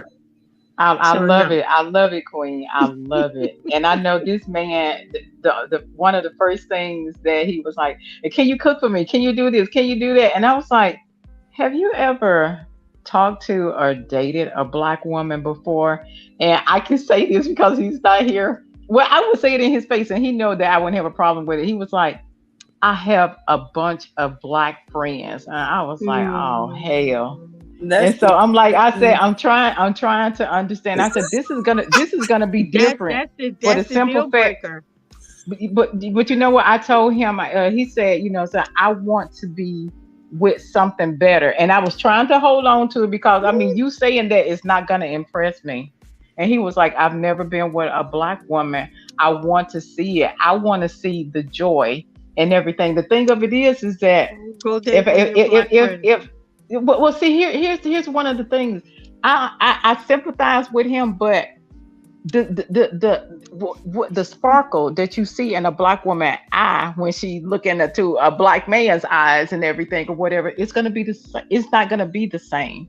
And so I'm trying to get him to understand that. And he was like, but if I love you, would that make a difference? I was like, not even close to it. We right now, so I was like, I said, because if you with a bunch of white folks and everything, and you've never been with a black woman, I said, at your age and everything, because we're in the same age bracket, I said, watch how they look at you differently and see if you still want to be with the black woman, because that changes a lot. But being black woman, I'm not a goddamn fruit that you pick from a tree because you want to sample it. The hell is that? That sounds sick. That sounds stupid. That's like you saying you gonna refer to me as a black woman because you ain't never had it. That you gonna refer to me like a fancy restaurant down the street that you want to try out. I'm not. My value is more than to be tried out. What the hell? And I can understand that. That's why. Then why can't you try out your black friends? Because they don't want you. Hold on, Queen. Hold on. Pause for 1 second. Pause for 1 second. Uh-oh. No, I want you to continue to cook, Queen. Cool. But I want to welcome in my brother. My brother Truth, right? And also M3, you know what I'm saying? Hey, M3 Knowledge and Relationships, hey, also M3 TV Network. Please check out the new content that he has up. All right, he got some bomb videos that he just put up on M3 TV Network. Queen, go ahead and cook, then Truth, then M3. Go ahead, everybody. Chime in. Go ahead and finish cooking, Queen. Queen? No, I was just gonna say that don't even sound right. That's like you got me behind a damn cage and I'm some exotic animal that you want to go touch. The hell? That don't even sound right, and you too old for that. If you are at a certain age and you have yet to experience the black woman because you see all this stuff on TV and you think we exotic, that means you didn't deserve us. You don't deserve to taste the rainbow. That's all I'm gonna say. That is These too Skittles funny. ain't in your store. Lord have You mercy. can't buy them. They ain't for sale. You ain't tasting the rainbow. So get over it. Go get you some Nutella and go sit in the corner. Wow. That is too funny. That's going to be another men versus women That's going to be a double Exactly. I held his hand. Why I didn't say it like that or whatever, but you know what I'm saying. I just let him know that if you've never been with a black woman, I don't care what age you are, whatever, it's going to be something different. You're going to be treated different and everything or whatever. And if you don't think that there's a difference, then when a person get mad and they lie, ex Emmett Till. I'm gonna go there with George Floyd for the simple fact, regardless of what you did, you don't deserve a knee on your neck. There's certain things that my uncle actually got he got castrated because of a lie that somebody told. So there's certain things that I can sympathize with it when it all boils down. If you have common sense and if you're nice and everything. I personally don't have a problem with it. I just want, say somebody to where I can mature with. If it's, say it's, if a black man don't want me, I promise you, I can love him until, be black, white, yellow, pink, purple, green, or whatever. If you don't like me, then I can respect that and everything. Right. My thing is the toxicity is gonna pull me back. I don't care what color you are. That toxicity is gonna pull me back. If you can love and respect me, I can get over that hurdle. I can get over. I'm not gonna turn around and love you, but then turn around and no disrespect to anybody. Mm-hmm. I have moved on because I don't even ask for reparations. My ancestors that could have asked for it, they're dead and gone. I want to move forward, and I can't move forward as a human being unless it's certain things that I have to let go. But I do agree with Queen. No, no touching the, no touching the exotic animal or thinking it's this and that, because we're not, to be sampled like that. But as far as somebody who want to be with me and they saying that, they just want to move on, me, myself, personally, for me, I can try that. I want maturity. I want this and that and everything. Because I'll tell you right now, it's more black men that's called me B's and H's than white men who have called me the N word. Lady Sophia, pause right there. Pause right there. Got to get to my brother Truth, and I got to get to M3. Then QB, take it where you want to take it. Go ahead, brother Truth.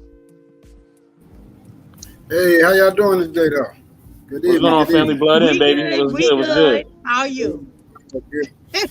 I'm doing. Listen, you starting already talking about you can't sample me. I ain't no damn piece of fruit. Yeah, it ain't a never dull movement over here, man. I'm trying to tell you. All right, so fill me in. Where we at? I was just tripping off a Queen. She said I ain't no damn exotic animals. The topic is soul ties, which I do want to address. Wally and Big Rig Slap's comment. That comment was in reference to people of other ethnicities looking at Black women, especially as exotic, whether animal, just exotic. We don't say exotic. I don't identify with animal. Anyway, that's just where that animal reference came from. But moving on. Okay, so Truth. We're talking about soul ties. How do you know you have one? Can it be one-sided? Most of them are toxic. What does it look like? What has been your experience that's oftentimes non-sexual, a non-sexual connection, but also, yes, sexual, that you feel like you tied up, tangled in, connected to someone that is that's not healthy and beneficial for your life? Well, it's the way you. All right, so a soul tie basically is like a spiritual binding, and what I mean by that is it's actually like what it says. It's like where your soul is actually tied to another individual, entangled, to the point where you actually feel like withdrawal from them. It be like that intense, like that. It's like being addicted to something. And a lot of times, sometimes it'll cause other characteristics like anger, depression, all those different types of things. But it usually happens when we get love confused and infatuation confused with a thing called obsession. A lot of us do that. And once you become obsessed, this is usually developed from a soul tie. And that's when it becomes very unhealthy, because it's like when you see something that isn't like beneficial, it's not increasing who you are, it's making you lose weight, you don't want to take care of yourself and things like that, that becomes very problematic. And now essentially you have made another person your God. That's the way I look at it. You essentially unknowingly stepped into covetousness and idolatry when this person has that type of control over you. And the way you break them is basically you got to purge yourself, essentially fasting. You need to do everything that's possible to get away from that person, that connection. And for as long as it takes for that healing process. And then also you got to understand and recognize why it's not healthy for you to even be involved with that individual. Yeah.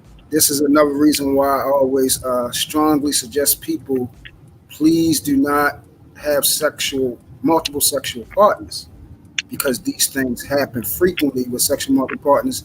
You take on characteristics and certain things. You'll have an attitude. You don't even know why you have an attitude. You don't know why you're doing some of the things that you didn't used to do. Certain habits, habitual tendencies. You start taking on another person's likeness and all types of stuff. It's really a spiritual warfare out here. So, yeah, that's pretty much. All right. You sound like you've been reading my article. And those are the very things I talked about in the beginning. Yes.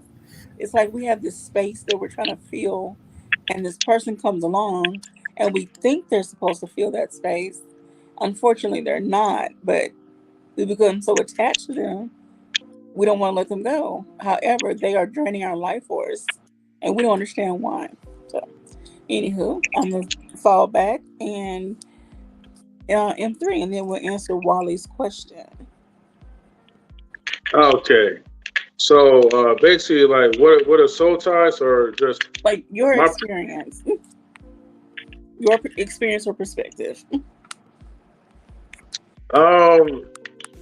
It kind of relates to like what Truth was saying, like, like it's a connection where I feel like it's a spiritual aspect, but even if for the ones who don't look at it as a spiritual aspect of it, like it's definitely like a connection, a connection, a bond that you just have with that person that you're with. And so it's like the things that other people may not understand, but only you and that person you're connected with will understand each other. It's kind of like, I can't explain it, like, make it simple for you guys, but I would just say like the connection is definitely there when it comes to tying like in one soul, pretty much. So I want to address Wally's question. He asked about, do we example who have these soul ties more? Can you repeat or reword that question? I'm not quite understanding, and I don't want to misunderstand what you're trying to say. Wally. I don't know if he's asking if we talked about who has Wally, more. just come up here, man. Just come up here and ask your question, brother. Thank you. Right, that's what I was going to say. He should just come on up so we can, And as I stated before, a soul tie is different than a soul mate. Totally different concepts. And you should know if you have your spirit of discernment turned on, and if you are more self-aware of who you are in your surroundings, and you connected with yourself, you should know if your energy is being drained, your life source, your attitude has changed, your mood, your, like someone mentioned, your eating habits, and if you picked up some bad habits and things like so, you should be aware when things start happening. If you feel like when this person's not in your presence, you are literally lost without them. You feel like you're sick without them. You just feel you need them. You have developed an unhealthy attachment to this person. That is a soul tie. And yes, there are many ways, some key ways to eliminate that. Truth mentioned some. And so we're going to talk about that when we get closer to the end before we wrap up. But Wally's here. He's right here. He just popped up. So yeah, go ahead, brother. Ask your question, brother. Hey, how's it going? Hi. Hey, Wally. What's good, brother? Yeah. No, so what I asked was, did we express who has the soul ties more between men and women? It really just depends on the type of relationship, how the connection started, who you are as an individual, what your attachment wounds are, how deep they are, and what space you're trying to essentially fill in your life, or you're trying to put that person in where they don't fit.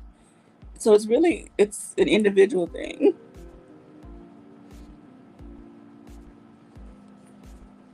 I would like to say more women, but again, I'm not trying to put us down, but women are known to get attached really easily. That's just my personal opinion. I kind of have to agree with you on that too. And I would like to say, let me hurry up and step on your toes. There are two people when I had my situation that I talked to. These are unbiased, in my opinion, people who I can get like the cream of the crop. When I had my situation going on, there's just two people. Didn't let it known, so I can talk here because that part is. But as far as my guidance and who I went to for, since certain things, all opinion matters, but I had to go to where I know a person, so understand me, knew how to talk to me, probably have seen experiences like mine. And you have to find somebody, not who's going to baby you, but who's going to be in your best interest. Mm-hmm. So shout out to those of anybody here who can connect with somebody and pull them up when they're down. Okay. Molly, anything you'd like to add? No, I mean, that was it. That's all I want to know. Okay. I'll say something. I was just about to disagree with you.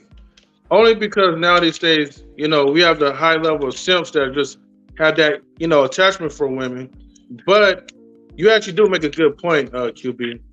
And I think because of, women are, you guys are more in tune with your emotions, it's easy for you guys to have those type of attachments. But it's only on the emotional side. Yeah. And the reason why that's like that is because the majority of women have some of these fairy tale type of expectations.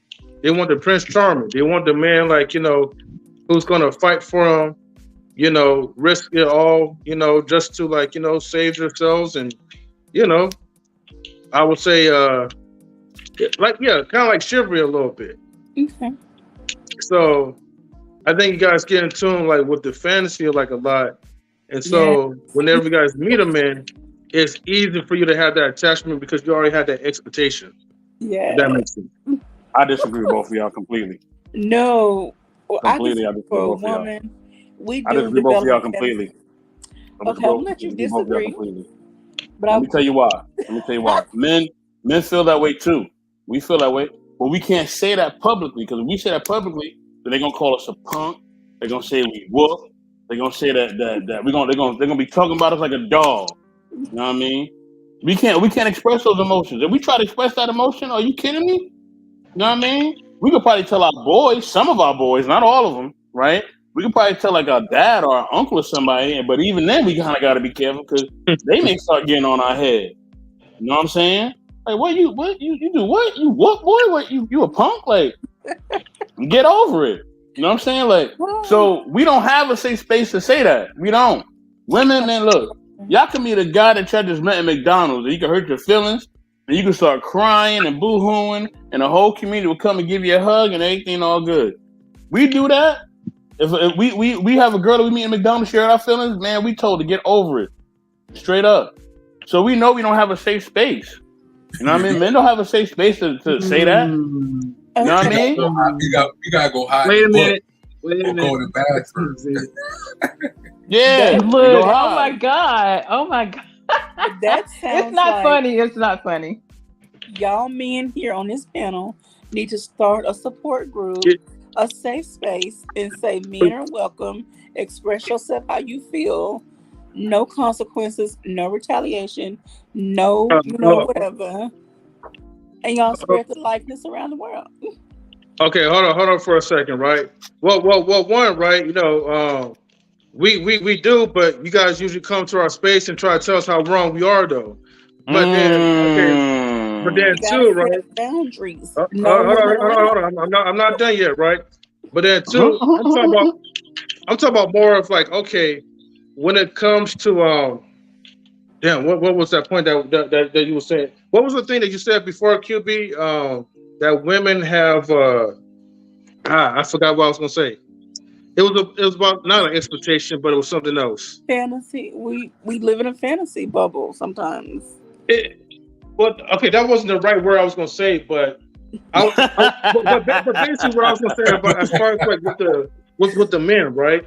Mm-hmm. You know, the emotional attachment. That was the part I was gonna say. Okay. Women do have more of emotional attachment because you guys do live in a fantasy land.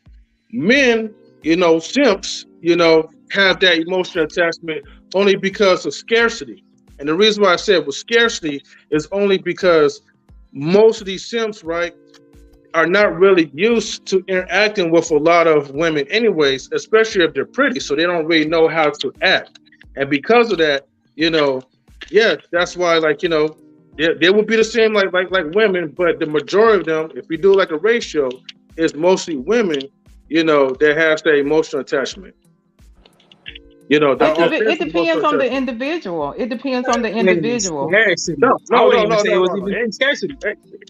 Like I said, that's why I categorize women and I categorize with simps, But, as far as with those two, mostly, I'm just talking about like in the ratio rise. Okay. Yeah, we can always You're say, right. We can always say, like, the old usual that, you women will say, well, men feel it too, or men think that way too. Yeah, of course, men think that way. But if you do a ratio of it, right, do the majority of men carry that emotional attachment? Because if men were emotionally attached, most of them wouldn't be like, like going around like cheating with women, And I'm not even saying like all of them, but most of them, especially like the ones that most of the women usually go after. Because y'all don't really go after the simps, y'all go after the chads though. So, let's talk about that. We go. Hold on, let me say this quick. I still disagree with you on 3, but I want to give a shout out to brother Razik, right? You know what I mean? Definitely shout out to you, bro. You know what I mean? Appreciate you, man. Thank you for tuning in. Appreciate you, brother. I want to say this. This is why I disagree with M3, right? I disagree with M3 because here's the thing. Men, we mask it, right? We mask it by going to work.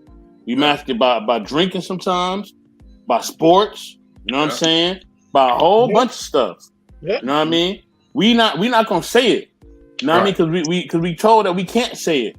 We told that it ain't cool for us to say it. You know what I mean? Of course you're gonna feel the way you done met this chick, y'all done rocked out, everything was cool, you did what you did, whether it was intimacy or whether y'all went out to eat or whatever, right? Y'all connected, right? Now she don't want to rock with you no more, or you don't want to rock with her no more. Whatever the case may be, you're gonna feel the type of way.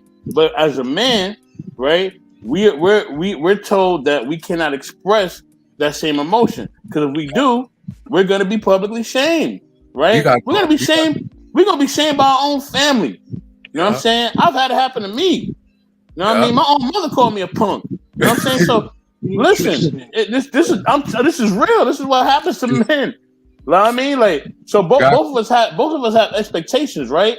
But then the thing is what happens is that like women, they're told that okay, they can express the expectation on all types of emotional levels, right? They can cry about it, they can yell about it. Hell, they could throw stuff if they want to. They could break stuff if they want to. Oh man, she just went over a breakup. It's all good. Yeah, I know she broke the TV. I know the TV cost $2,000, but you know what? She just went through a breakup. Be easy on her. And we go through a breakup, we break a TV. Man, the cops being called. You know what I'm saying? We being told that we crazy. We told we need help and all that. Like, it's different. We know we can't respond the way they respond, so we got to find other outlets. You ain't lying. Right, because the women, they can cry inside the house. We gotta wait till it rains so we can go out.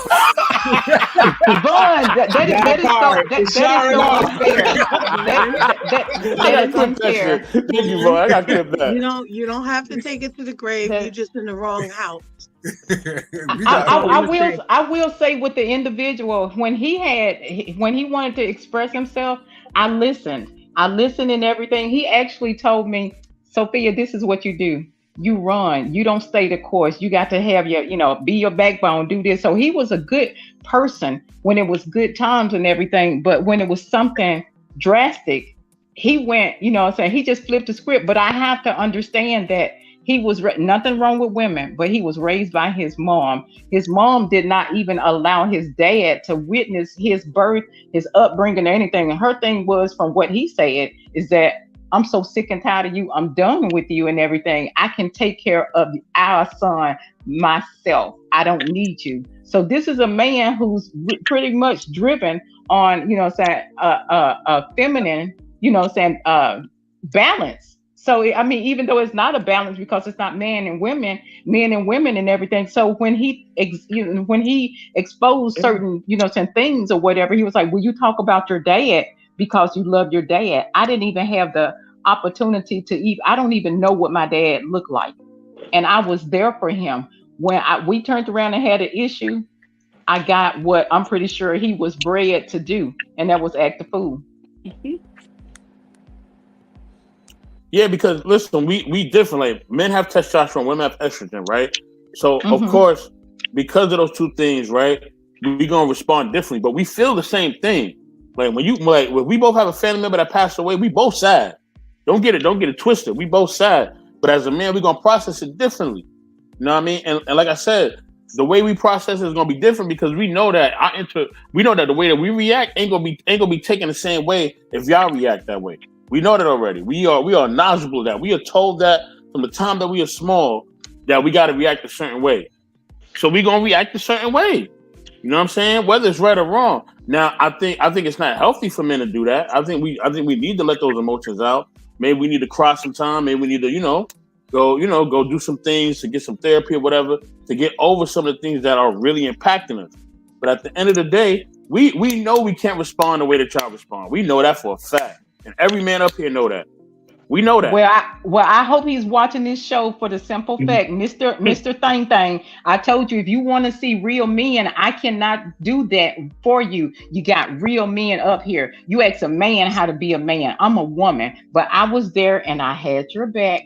And when I turned around and had issues, you told me to, to suck it up, to do this and that. You always leave M3 show because you like to run away. Sophia, have a backbone, do this and that. I hope you watching this show and you hearing real men, and so you can become a real man. That's all. I'm done. Well, some people are not going to choose to be real men.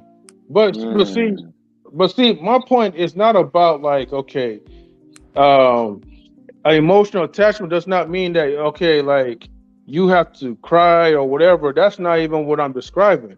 I'm just describing more like, okay, internally. Like, okay, your emotional attachment could be like, man, if this person is not around, I'm not going to be able to focus on my task. I'm not going to be able to focus on my activities. Yeah, I mean, that part I agree. As far as like, we need to be expressive and cry. And I know we don't have those opportunities to do that because of society. Like that's far beyond what I'm saying.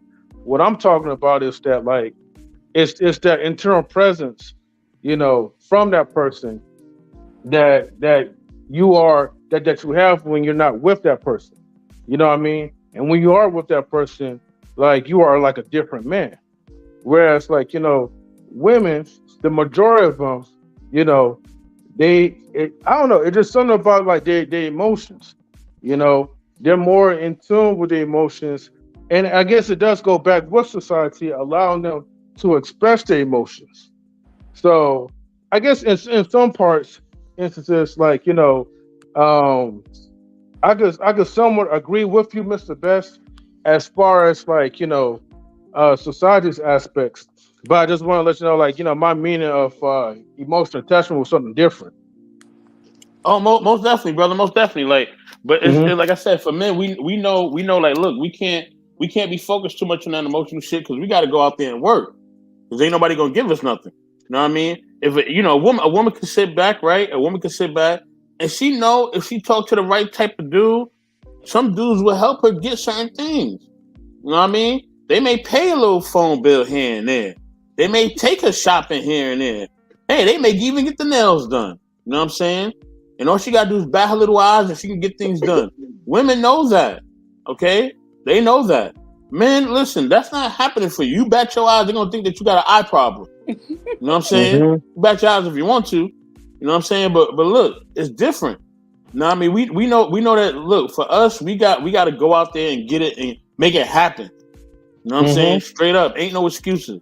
When you turn 18, you expected to shine, baby, at all times. They ain't no. Oh man, I don't feel like I had to break up. Nah, ain't nobody trying to hear that. You know what I mean? They just looking at you as a man, and they looking at you to do the optimum at all times, no matter what's going on. They don't care about your love life. They don't care that if she broke your heart. They don't care about nothing. They don't care if she mess with your homies. They don't care about none of that. All that is out the window. All they care about is your results as a man. That's it. Yeah. And let me put like a disclaimer too, though, right? So other women could understand. You know, as a woman, right, the younger and prettier, okay, the younger and prettier you are, the less you have to work. Okay, you could have zero to a minimum effort at all in what you do. Okay, because you guys are born with a cheat code, thanks to that box that's in between your legs. So I just want to make that clear to everybody, right? Not every woman is the same. Not every woman is the same. Whose fault is that? Okay. With the it doesn't matter whose fault it is. It's your fault. If you want to blame on something, blame it on God. Okay, I didn't make this. All right, and I didn't make these hormones and all this other stuff. So blame it on the man upstairs. But other than that, I don't blame it on the man. You got the tool. Know how to use it.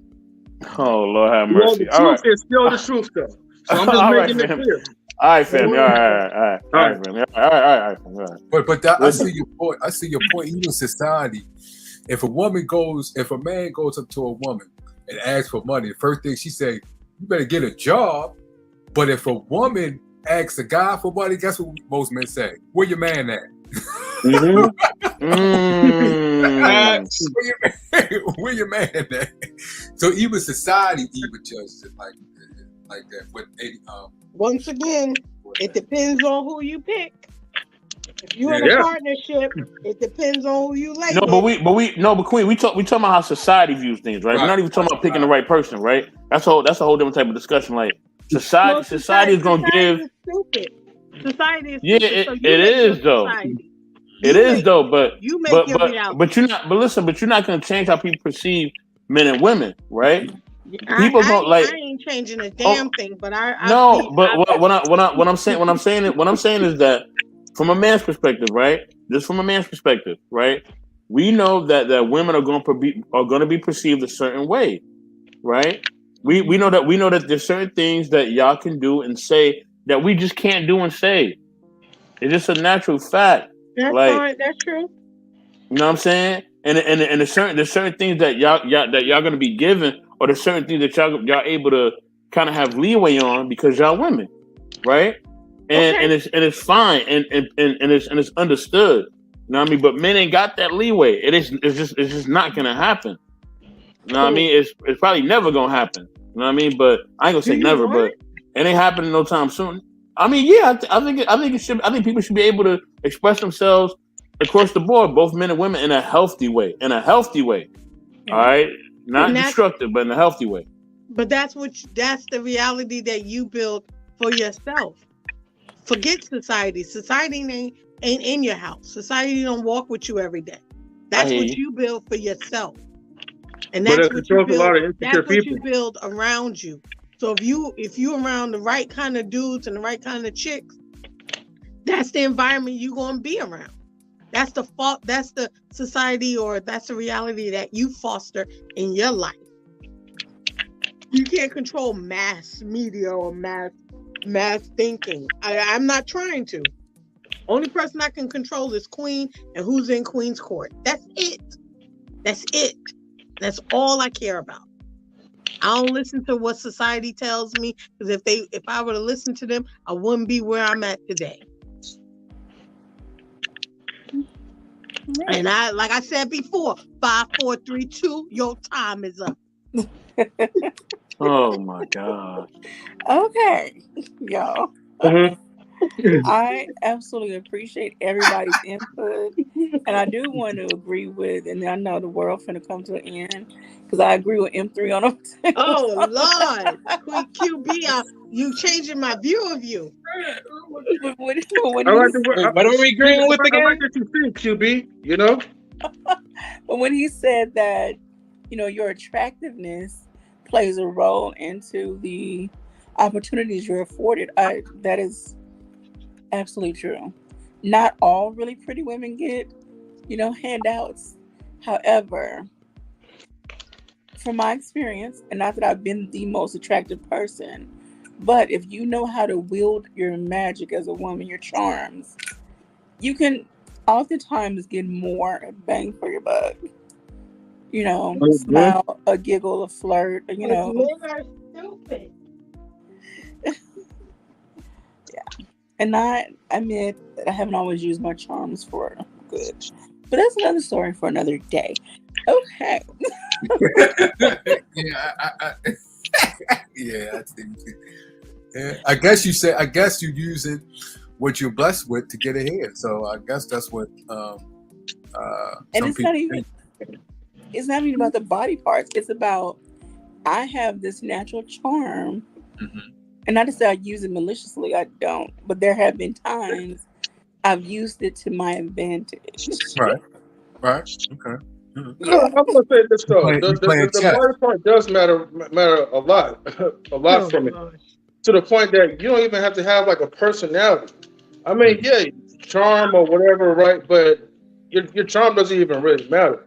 Is that all you have to do is just not talk more, less is more, as they always say, and just smile and have a conversation. Know how to articulate. That's what you want. But make sure that you're pretty and fit. And these dudes, like, Lord they have want mercy. you in the ground that you walk on. You don't know? want a Oh human. my God. And that's exactly why I say what I say. You choose with the thing hanging between your legs, and then you get mad when women do the same. Choose better. You want a dumb blonde blow up doll? They got plenty of apps for that. Go get it. But don't get mad when she uses you for the bag. Don't get mad when she steps on your heart, breaks it. Don't get bitter, Ben. Because you choose with the ding-a-ling between your legs. That's all I'm saying. Let me rebuttal to that, right? You don't have to choose that way. But wait, did y'all see? Right?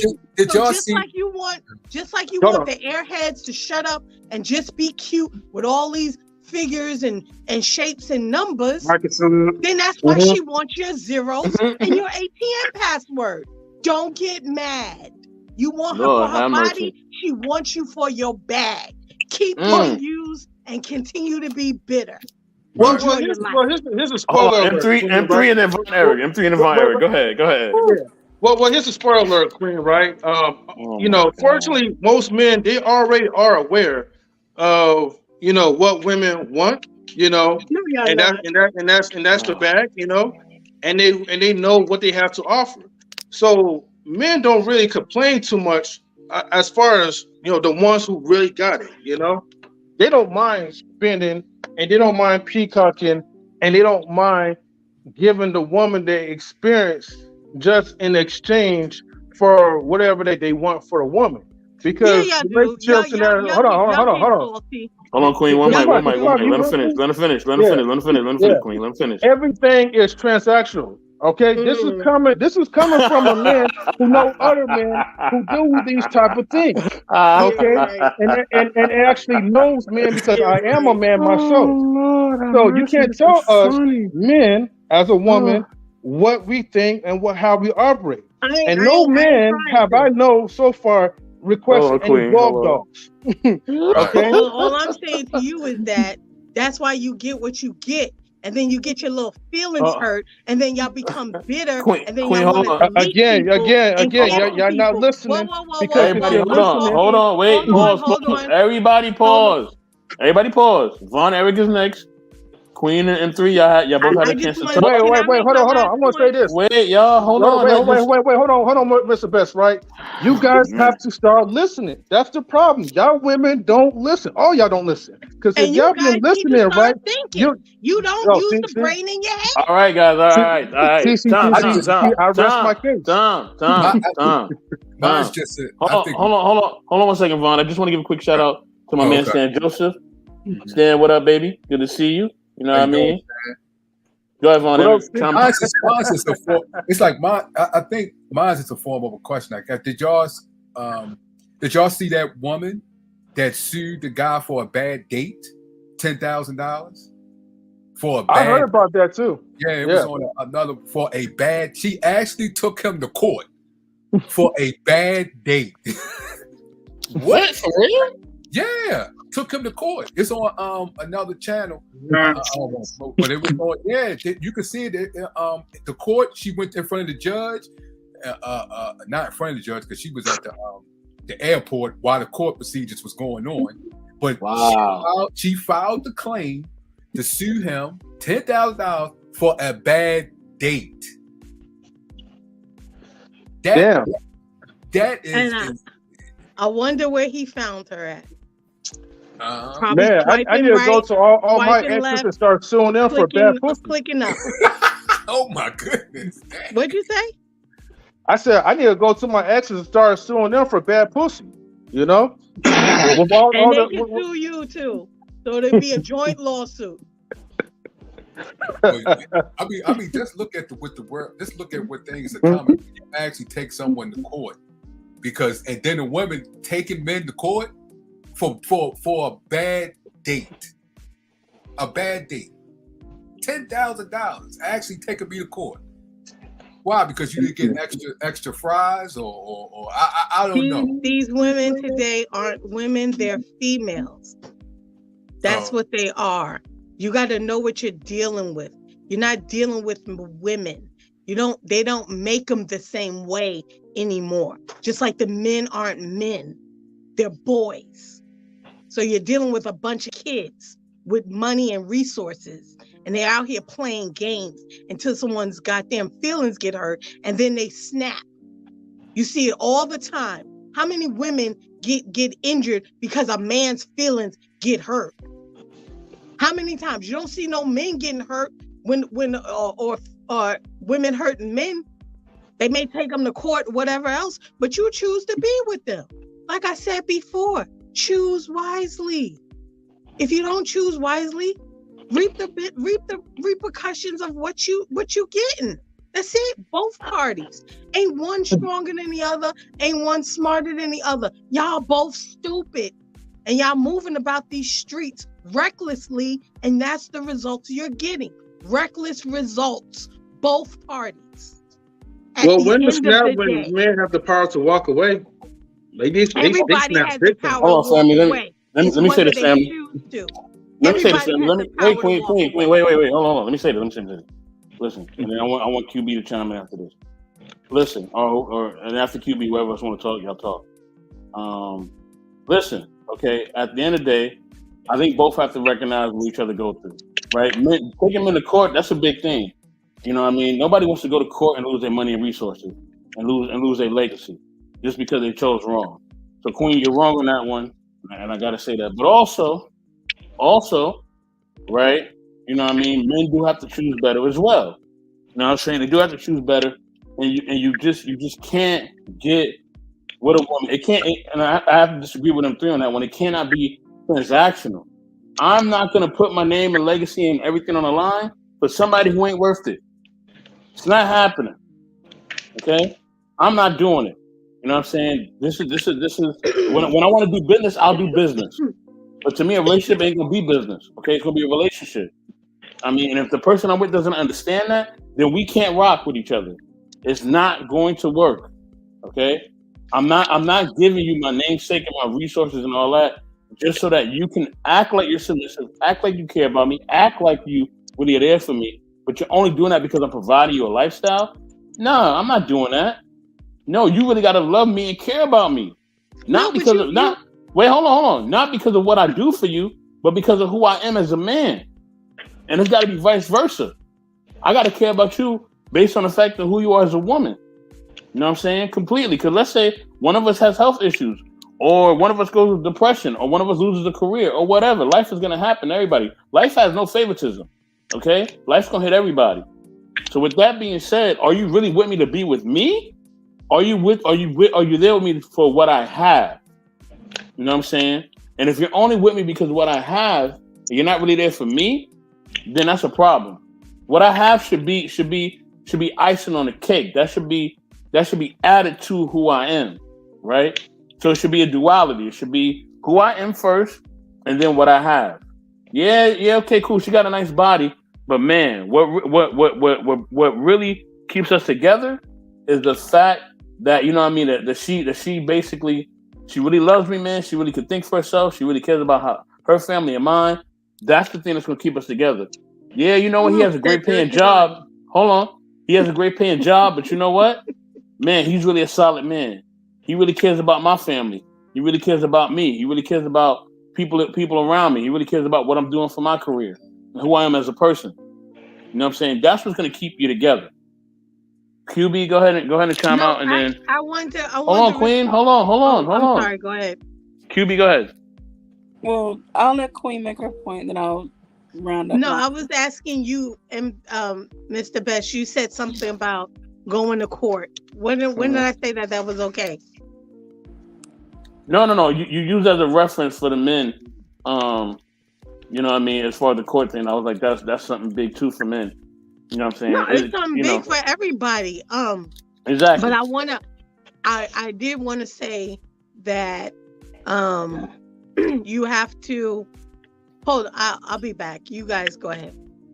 Mr. Best, I'm gonna say one last thing, right? Just to rebut on what you said. Mm-hmm.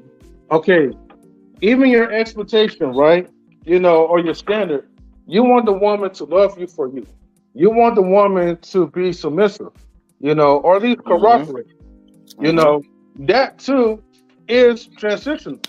You know, transactions does not always have to be something that is associated with something that's negative.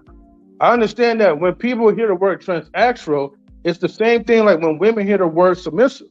Yeah, you should be subservient to a man, but we're talking about more like cooperation as opposed to like the slave work.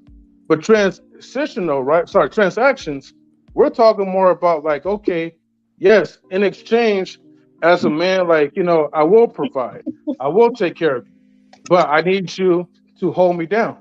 If you can't hold me down, you are breaking those transactions. I get what you're saying, but I think to me it's like the wrong terminology. But just for me, that like to me that shit. You know what I mean? I'm not going to use a word that's based on finance to talk about like a relationship. You know what I mean? For me, it's got to be where you could be bought. Yeah, for me that, you know, for me it's got to be where, okay, you are actually there with me because you actually really want to be there with me, and the other things that I provide is a plus that's added to on who we are and what we do. You know what I'm saying? So yeah, you gotta call it what it is. It's called the escort.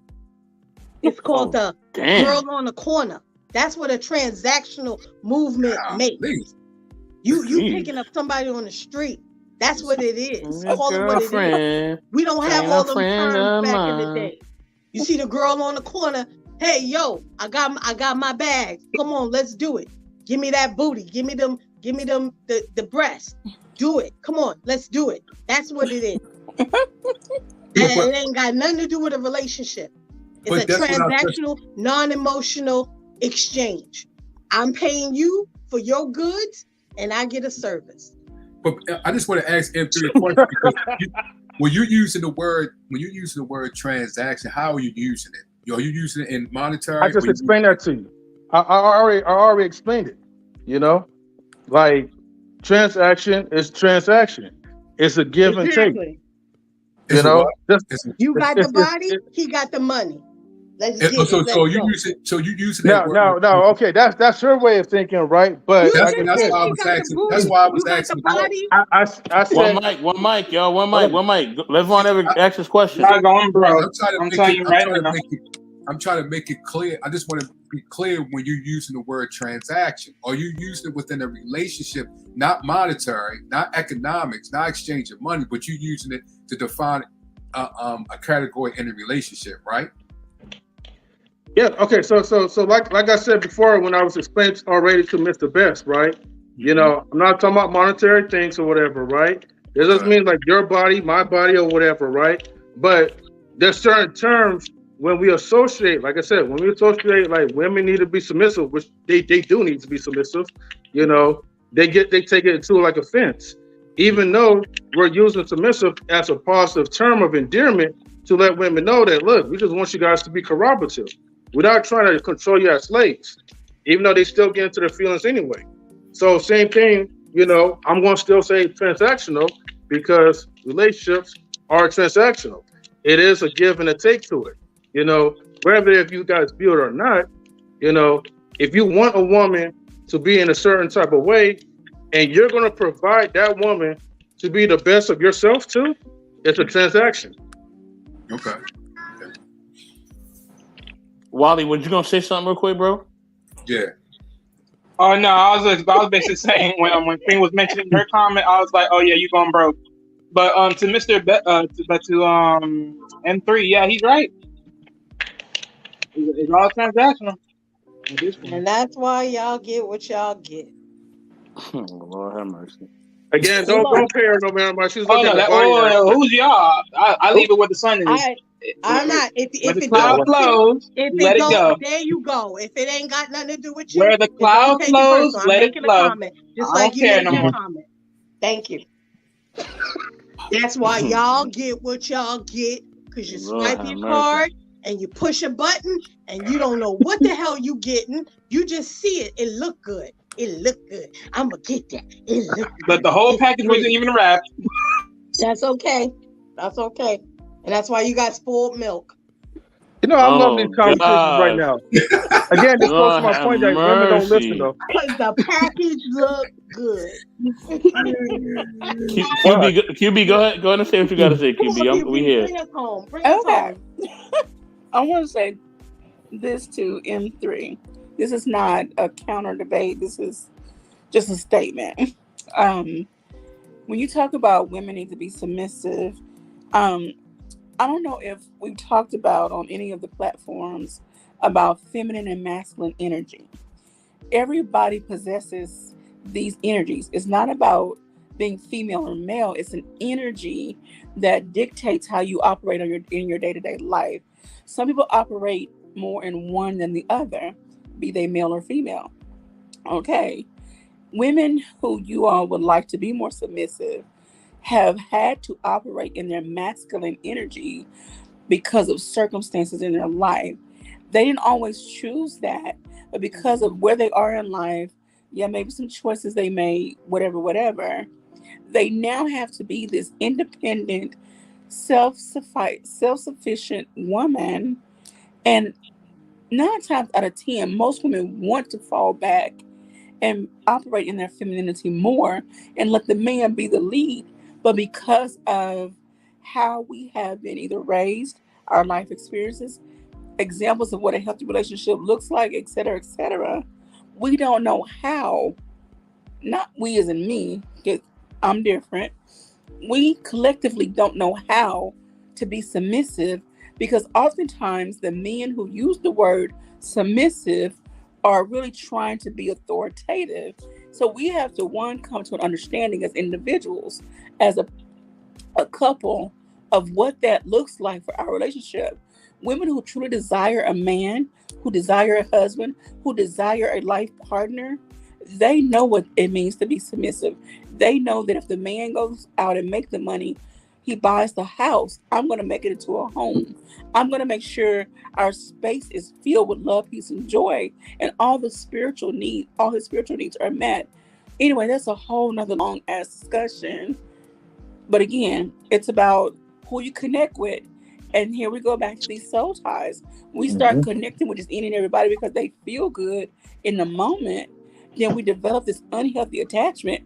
Our needs are not being met. And we wonder why we're still feeling empty on the inside, because we haven't done the healing work for ourselves. You have to complete yourself before you bring somebody else into your space to complete you. That's that on that. So, QB, do you mind if I respond? Go ahead. Okay. Now, keep in mind, just for the sake of the live stream, right? Off the record, I definitely wholeheartedly understand where you're coming from, right? And in some aspects, I do agree where you're coming from. But, just for, the stream and, Queen is there and all that, whose fault is it? It seems like it's an issue between like the women that need to deal with that, not the men's issues. Okay? Because it's easy for women to place the blame on the men and saying that we're demanding and this, and that. But whose fault is it to choose like the wrong type of men? That's number one. Number two, I have a story and I'll make it really quick, my story. Okay? So, this is a story of me being polite and asking for what I want based on my intentions. Okay?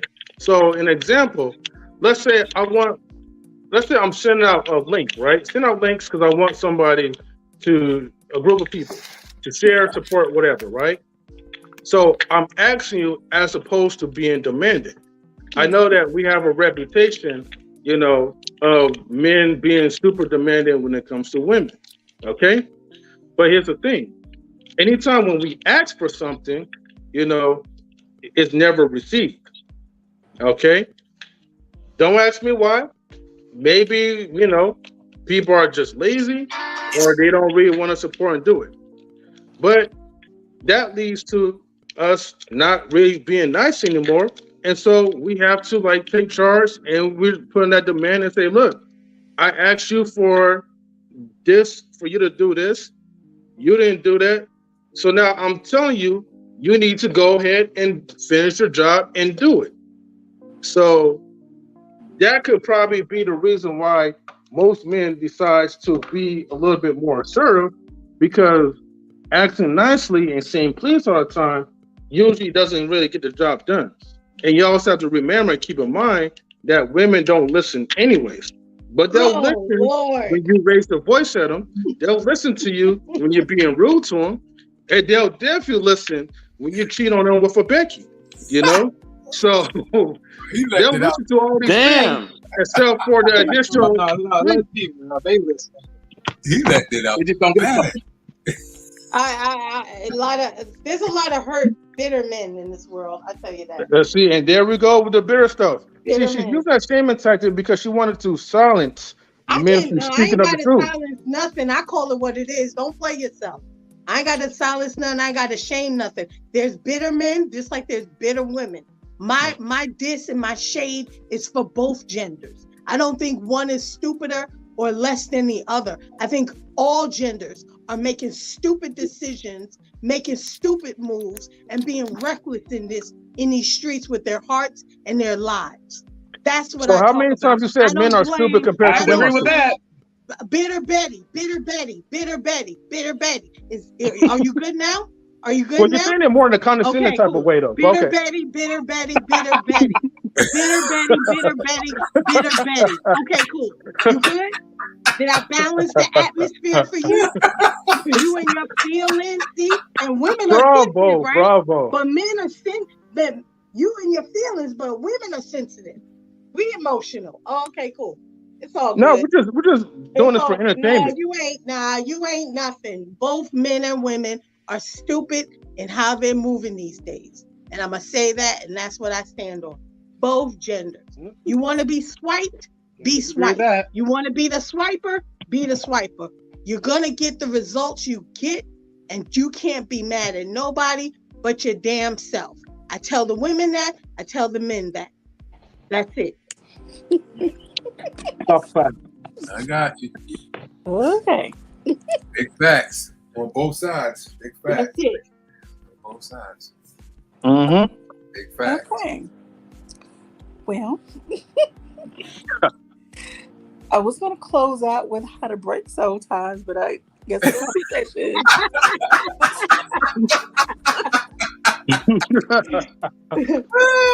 That took a whole nother turn. It However, sure did. I want to say this, going back to what M3 was talking about, we all have to take some responsibility on who we connect with, who we give ourselves to physically, intimately, to, and I feel that can help eliminate some of the miscommunication in relationships when it comes to the roles that each person plays. I don't want to say the gender role, however, the spousal role, the head versus the next in line. I don't want to say women are not supposed to be subservient to men. We're supposed to be their help meet, as the Bible says. But again, it depends on your personal beliefs and where you stand on that. Women are, and this is again from my personal perspective, if more women operated in their dual energies, if they found a good balance in their energies, the masculine and feminine energy, I feel that we all would get along better in our relationships. But we got to find that balance. We got to know when to relinquish the power, when to be a woman, when it's okay to be soft. Men need to give us a space to say, okay, I need you to be the go-getter right now. I accept you being that go-getter right now. Because when we go to work, we can't be all soft and whatever. We got to be about our business. We get in certain spaces, depending on what profession you're in. Anyway, again, energy, that's another subject, another topic. But if you feel you have an unhealthy connection with somebody, pray about it, meditate about it, write it. I'm a stickler for writing. Get a journal or a notebook and write about it. And then speak into the atmosphere to that other person's soul. It's not an overnight process. Trust me, it's not an overnight process.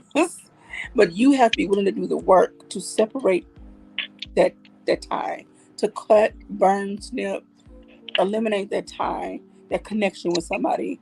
You have to be self-aware enough to know when enough is enough. Our time on this road has ended, and it's time for us to part our ways. No love lost. Our time is just up. Because if you keep going, then it's going to turn unhealthy and toxic. Those are my final words. And I'm gonna say this, Queen QB, you also got to clean that damn mirror in your house and sit in front of it and own the bullshit looking back at you. Because if everybody want to point the finger and look out the window, you ain't dealing with you. Look in the mirror. Michael Jackson said it. I'm starting with the man or the woman in the mirror. Start with that person first, and then you move accordingly. But when you're looking out the window, looking out, the door, you always going to see what's wrong with that person instead of seeing what's wrong with you. Yeah. And that's why they move the way they move. So make that change. 5, 4, 3, 2. Your time is up. So we're going to go Wally, Vaughn, Queen Sophia, M3, and Mr. Best. Go. Final words. I honestly have nothing more to say. Huh? They say you ain't got No, nothing to say. I honestly have nothing more to say on this one. Well, I appreciate you for joining us and lending your thoughts on the subject or any subject that came up today. Thank you for joining us. No problem. Thank you, brother. Thank you. Appreciate you. Vaughn. What's this, the last word? Yeah, just whatever your final thoughts are. Oh, my final thoughts is I enjoyed the conversation. I thought all the questions that you brought up was great. Everybody spoke with wisdom and knowledge and understanding. I appreciate 84 for bringing me up. It was a good discussion today. First time to be blessed on his panel. And I appreciate him and the knowledge that he gave today. He was spitting some knowledge today. And Queen Forever, Sophia, and Queen Jones, and M3. He brought it out the bag. I mean, he reached. he reached, but it was a discussion that needed to be spoke about, and that's what I really enjoyed.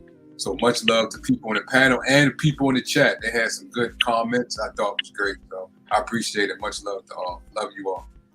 Much love to you, brother. Love you too, bro. All right, Queen and Queen. Sophia.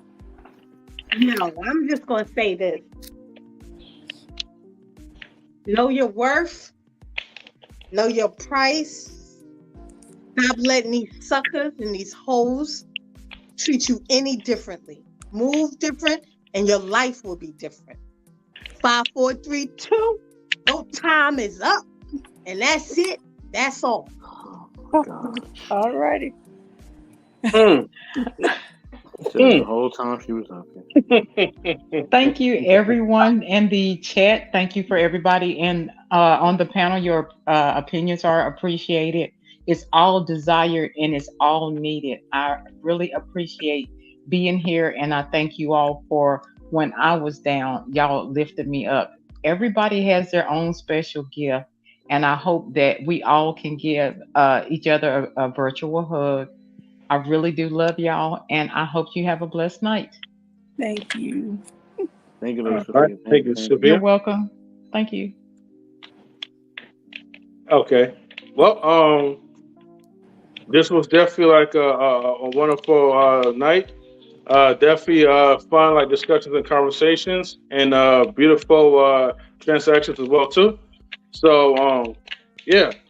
Other than that, with that being said, make sure that you guys subscribe to the Intellectual.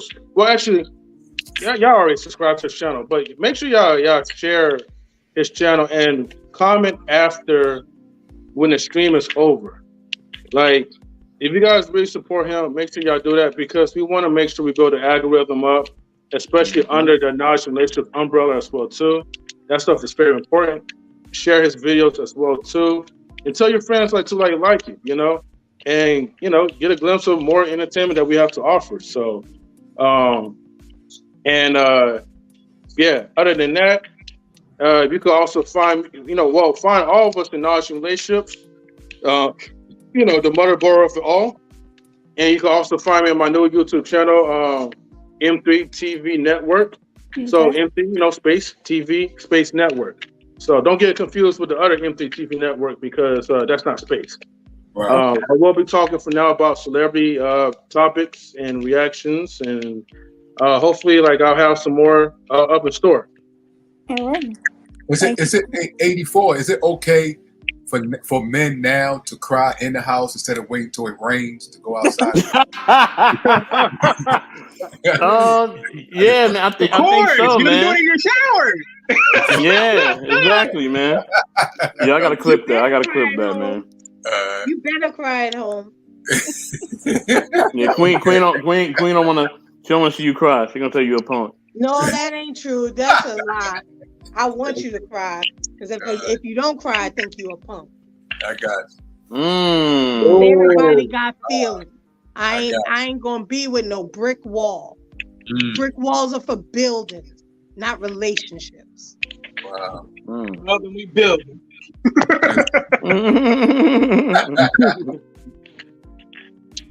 All right. Well, Mr. Best, take us out. Oh no, QB, go ahead. I want you to share. Go ahead. I've already said my piece. Okay. Thank you, everybody, for joining the Knowledge and Relationship family here on Intellectual Soapbox. Thank you also for another edition of Conversations with me and QB. Thanks for all the family that came up here. We appreciate y'all. Wally, Truth, Von Eric, Queen, Lady Sophia, M3. Thank y'all all for coming up here. Definitely being a part of our experience. We appreciate y'all. We love y'all. And everybody, please like and subscribe to the channel. With that being said, everybody, peace and love, family. We are out.